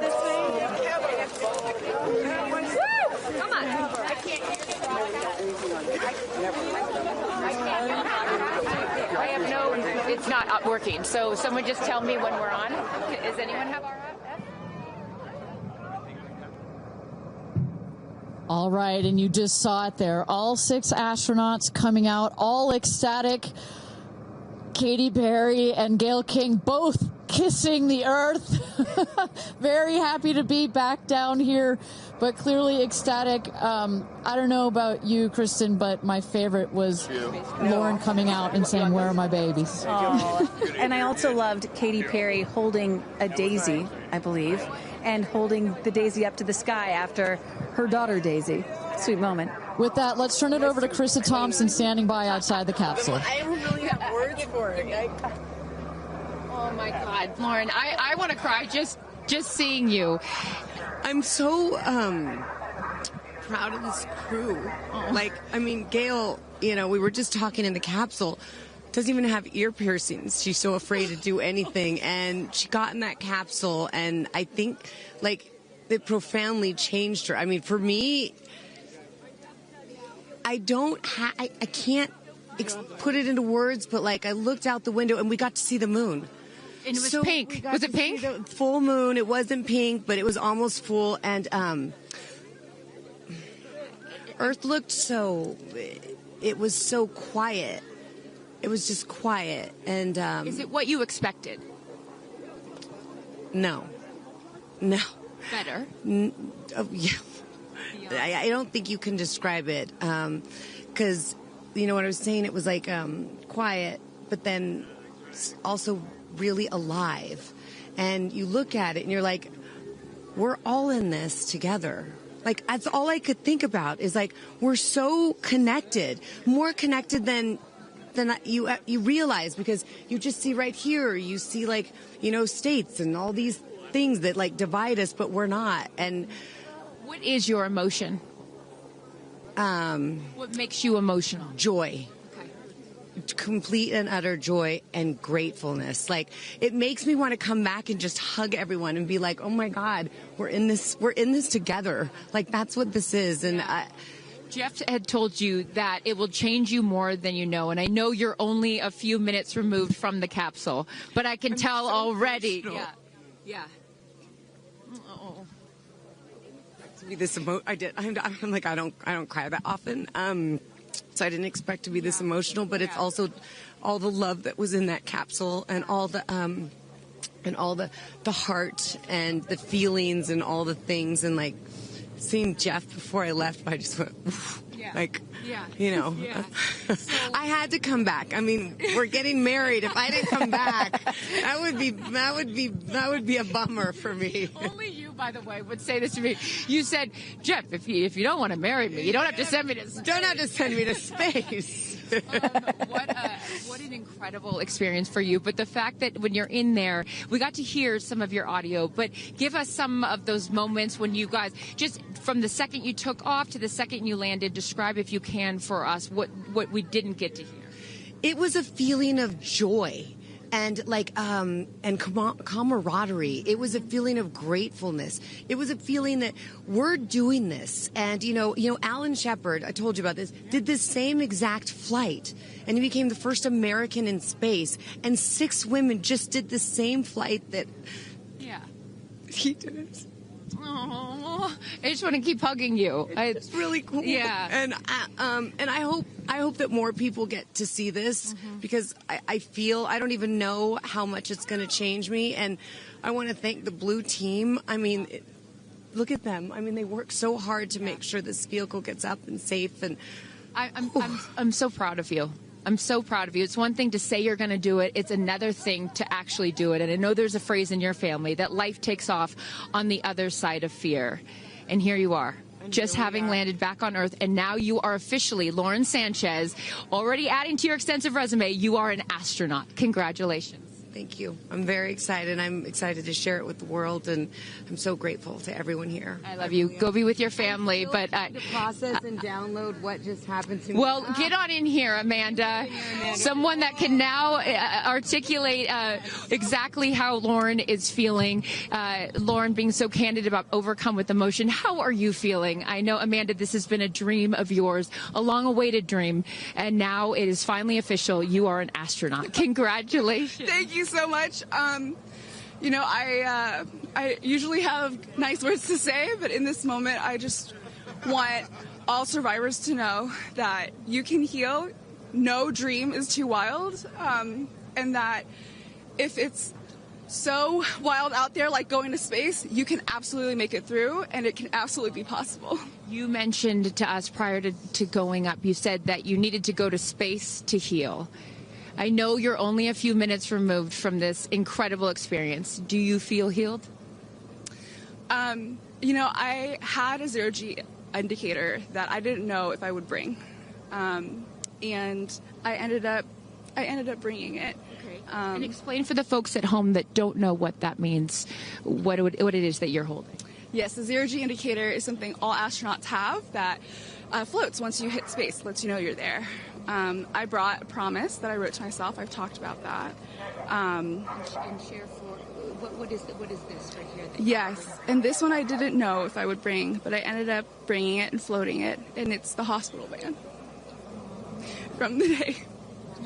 And I got to honor her today, and I'm so grateful to the thousands of people, the engineers, the scientists, just everyone who has made this a reality. And you also have written here, I know that you had this on your laptop, right? Yes, that's right. And this is my zero-G indicator, a promise I made to myself that if I were to pause my astronaut dreams and fight for rights, that one day I would return to her. And it says, never, never give up. Well, those dreams are no longer on hold. You are finally an astronaut. Congratulations. Enjoy this moment with your family, and thank you for sharing it with us. Thank you, Amanda. Kerianne, you said to me yesterday, you said, when I get out of that capsule, I'm going to be an emotional wreck. And I think what I will just say, for anyone that has never had the great privilege of being here, this is my first time at a launch, and it is very emotional. Describe, if you can, how you're feeling. I have almost no words.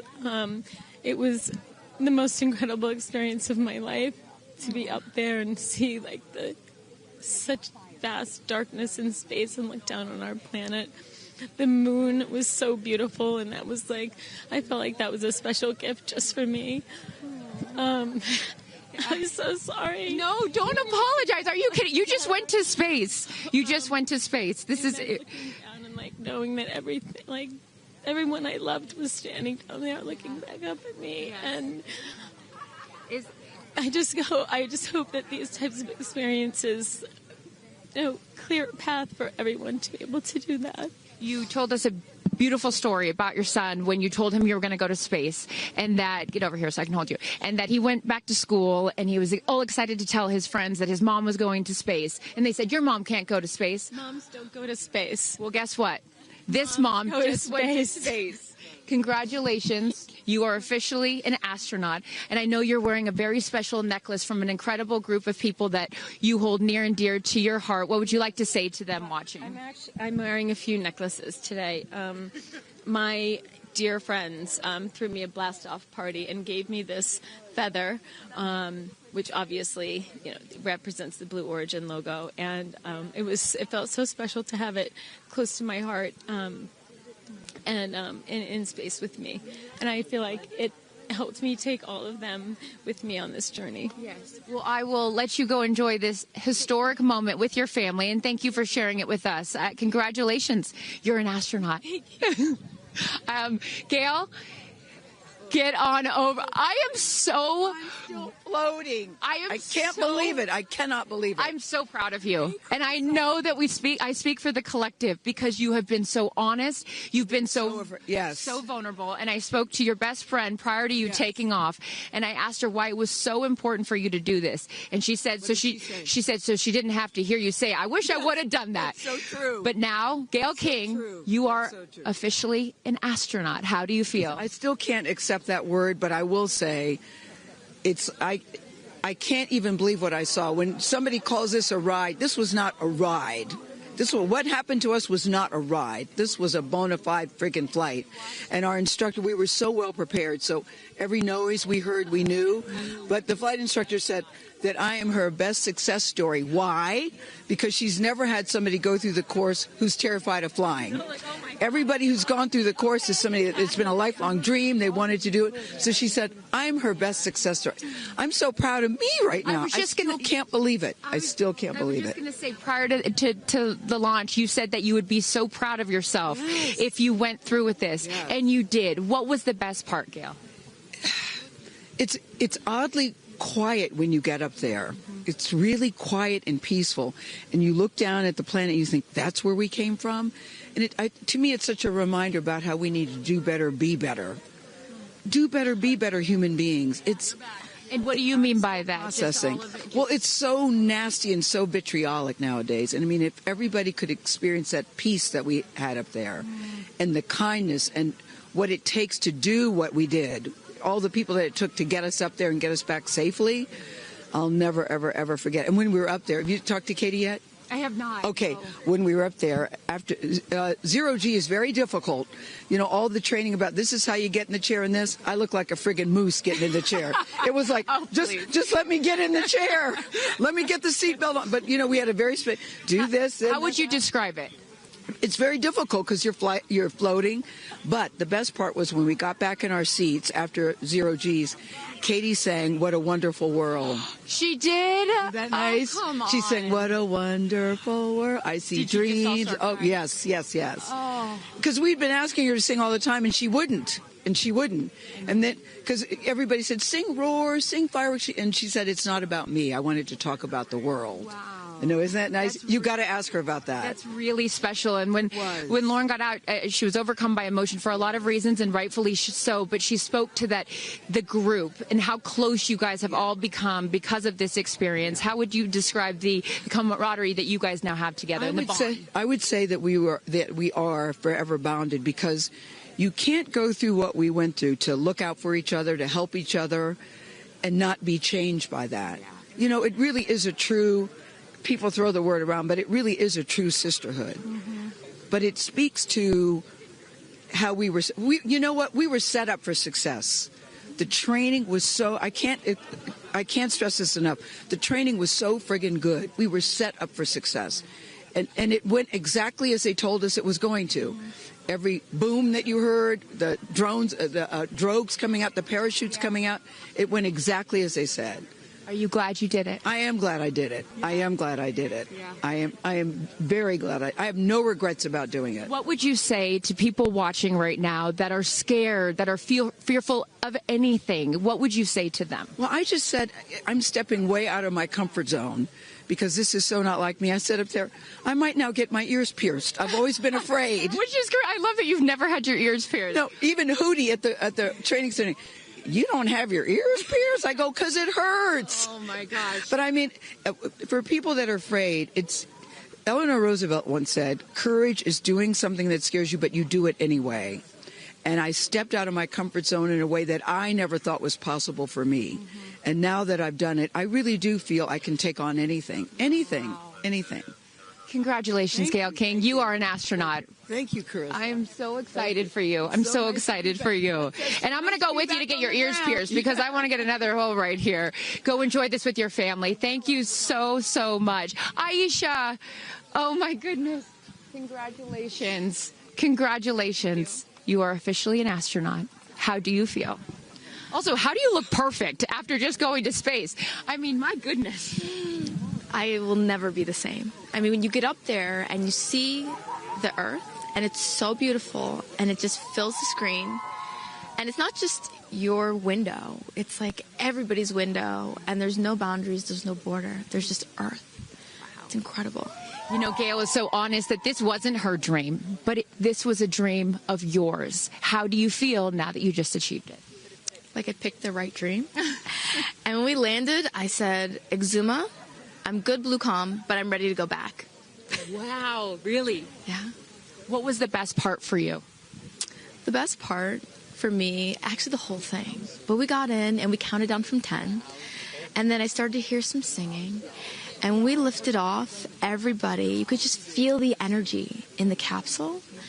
And when we got up there and we got out of our seats, we all just looked at each other.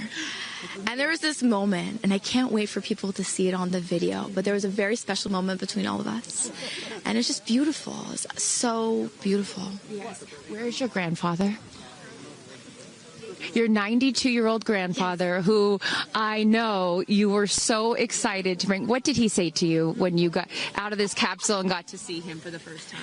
He said, I was really worried for you, but then Oprah squeezed me. Oprah has a way of making us all feel just a little bit more at home and a little bit calmer. I know your father is watching down on you, and he is your angel. What do you think he's thinking right now in heaven? I think he was like, woo! To have the opportunity to have flown his star in my flight bag and to have a perspective that very few people get to have of Earth, I just feel a renewed connection to everything in life and where we are, and I can't wait to go back out there and pour what I've learned into the world. You have given so much to so many, and I know there are a lot of people watching right now, some young boys and some young girls that are inspired constantly by you. What would you like to say to them? Dream it, plan it, and go and do it. I never really thought I could go to space, although I really wanted to go. And today just confirmed that dreams are real, and sometimes reality is wrong. And Your dreams just came true. Congratulations. Go enjoy this with your family. Thank you for sharing your experience with us. Katy. No, you're not the crier of the group. Feeler of the group. No, you are not. I'm crier. I'm going to tell you something right now. You are officially an astronaut. Thank you so much. How do you feel? I feel super connected to love. So connected to love. I think this experience has shown me you never know how much love is inside of you, like how much love you have to give, and how loved you are until the day you launch. We had these incredible shots of Daisy watching you as the rocket, it'll make me cry, as the rocket's going up, and she was so proud. Just kept saying, Mommy, Mommy. And I know you'll feel the same way when you watch it. And you brought a real-life Daisy up. That's it was right. important for you, not only because it's your daughter's name, but why else was that important to bring it? Daisies are common flowers, but they grow through any condition. They go through cement, they go through cracks, they go through walls. They are resilient. They are powerful, they are strong, they are everywhere. Flowers are, to me, God's smile, but it's also a reminder of our beautiful earth and the flowers here and God's smile and the beautiful magic that is everywhere, all around us, and even in a simple daisy. So to really appreciate it and remember it and take care of it and protect it. Gail shared with us the song that you sang when you got up there. What a wonderful world. Why was that important to sing that particular song? I've covered that song in the past, and obviously, like, my higher self is always steering the ship, because I had no clue that one day I would decide to sing a little bit of that in space. But I think that it's not about me. It's not about singing my songs. It's about a collective energy in there. It's about us. It's about making space for future women and taking up space and belonging. And it's about this wonderful world that we see right out there and appreciating it. This is all for the benefit of Earth. You have done so many incredible things in your life, selling millions of records, selling out stadiums. Where does this experience rate for you? This experience is second to being a mom. Yeah, that's it.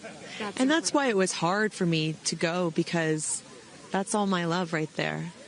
And I have to surrender and trust that the universe is going to take care of me and protect me, and also my family and my daughter. Because, like, I am full up from being able to get that gift of being a mom. And to go to space is incredible. And I wanted to model courage and worthiness. Mm-hmm.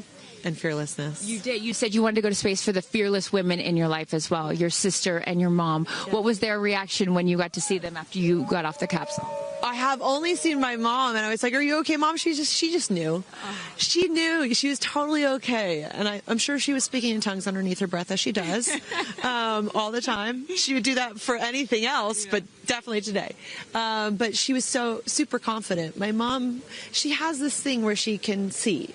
I mean, even down to the name of, like, the capsule being tortoise. I know you spoke to all of your fans about that the capsule's named tortoise, the feather on the side, that, you know, the symbol of Blue Origin, all of those gave you confidence that this was the right thing for you to do, correct? Yeah, because I just asked for a sign from the heavens, from my angels, and they're like, well, here's the feather, which is what your mother calls you, and if that's not enough, the capsule's named Tortoise, which is the second nickname that your mother calls you. And I'm like, okay, I'm going.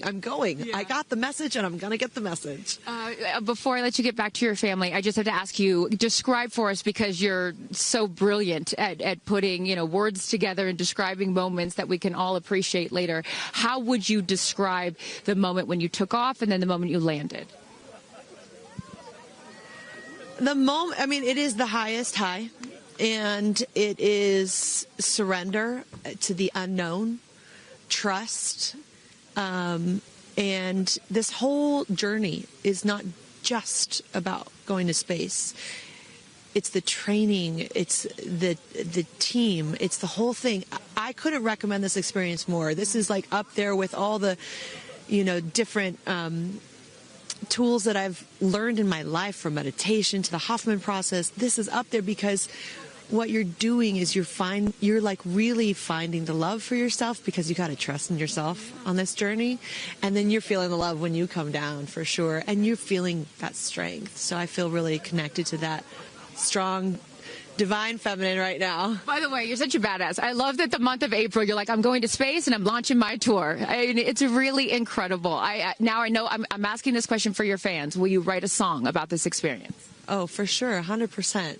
And not only that, I got to reveal my set list for the tour on a butterfly. How apropos. Incredible. Just flying in space. I don't know if anyone's ever in space. I don't know if anyone's ever done that before, so I'll just... Well, there's a lot of things that you have done first. You are now officially an astronaut, and let me just tell you, on behalf of everyone here at Blue Origin, our webcast, and everyone, all of these individuals that put this incredible thing on, congratulations. Thank you so much. Thank you for sharing your experience.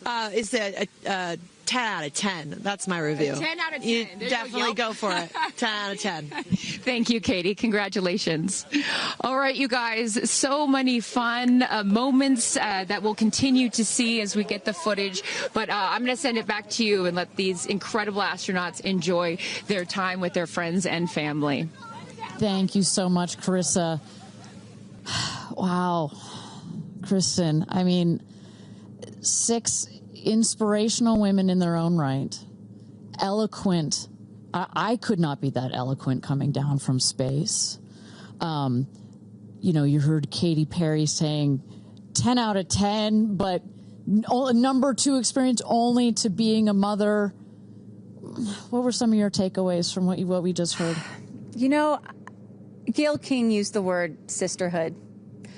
I'm feeling the sisterhood today. First all-female crew to space since 1963, and that was a solo mission, Valentina Tereshkova.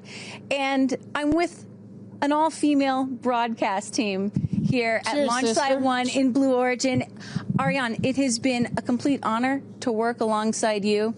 It has been such an honor to watch all of the things that these women and their loved ones have said about what this experience means to them, because I am a firm believer that if you don't understand why people come out here to watch a space flight, it's just because you haven't seen a launch yet and you haven't been a part of this experience. And I truly believe what we witnessed here today is something that will continue to open up spaceflight and this experience for all of humanity and our little ones at home. 100%. I said it earlier. You can't be it if you can't see it. And to see these 6 women go up and the roles that they have played before, but I can't wait to see the roles that they play afterwards in their way of telling this story for the world to hear, to experience, to see.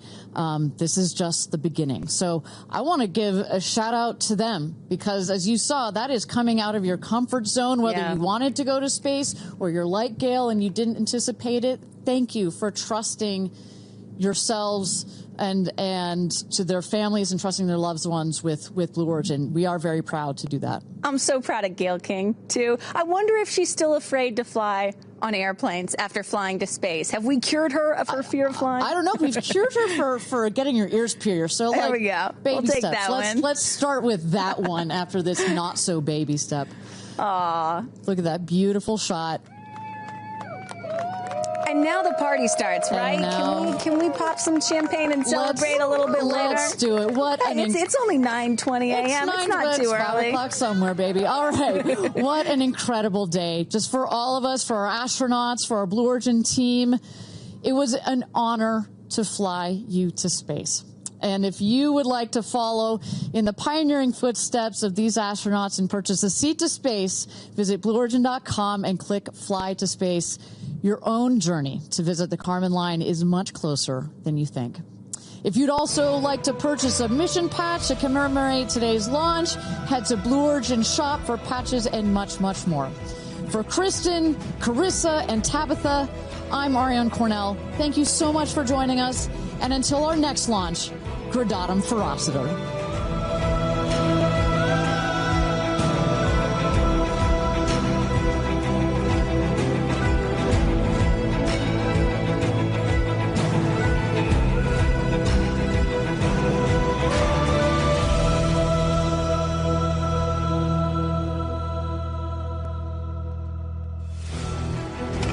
you ever dreamed of going to space?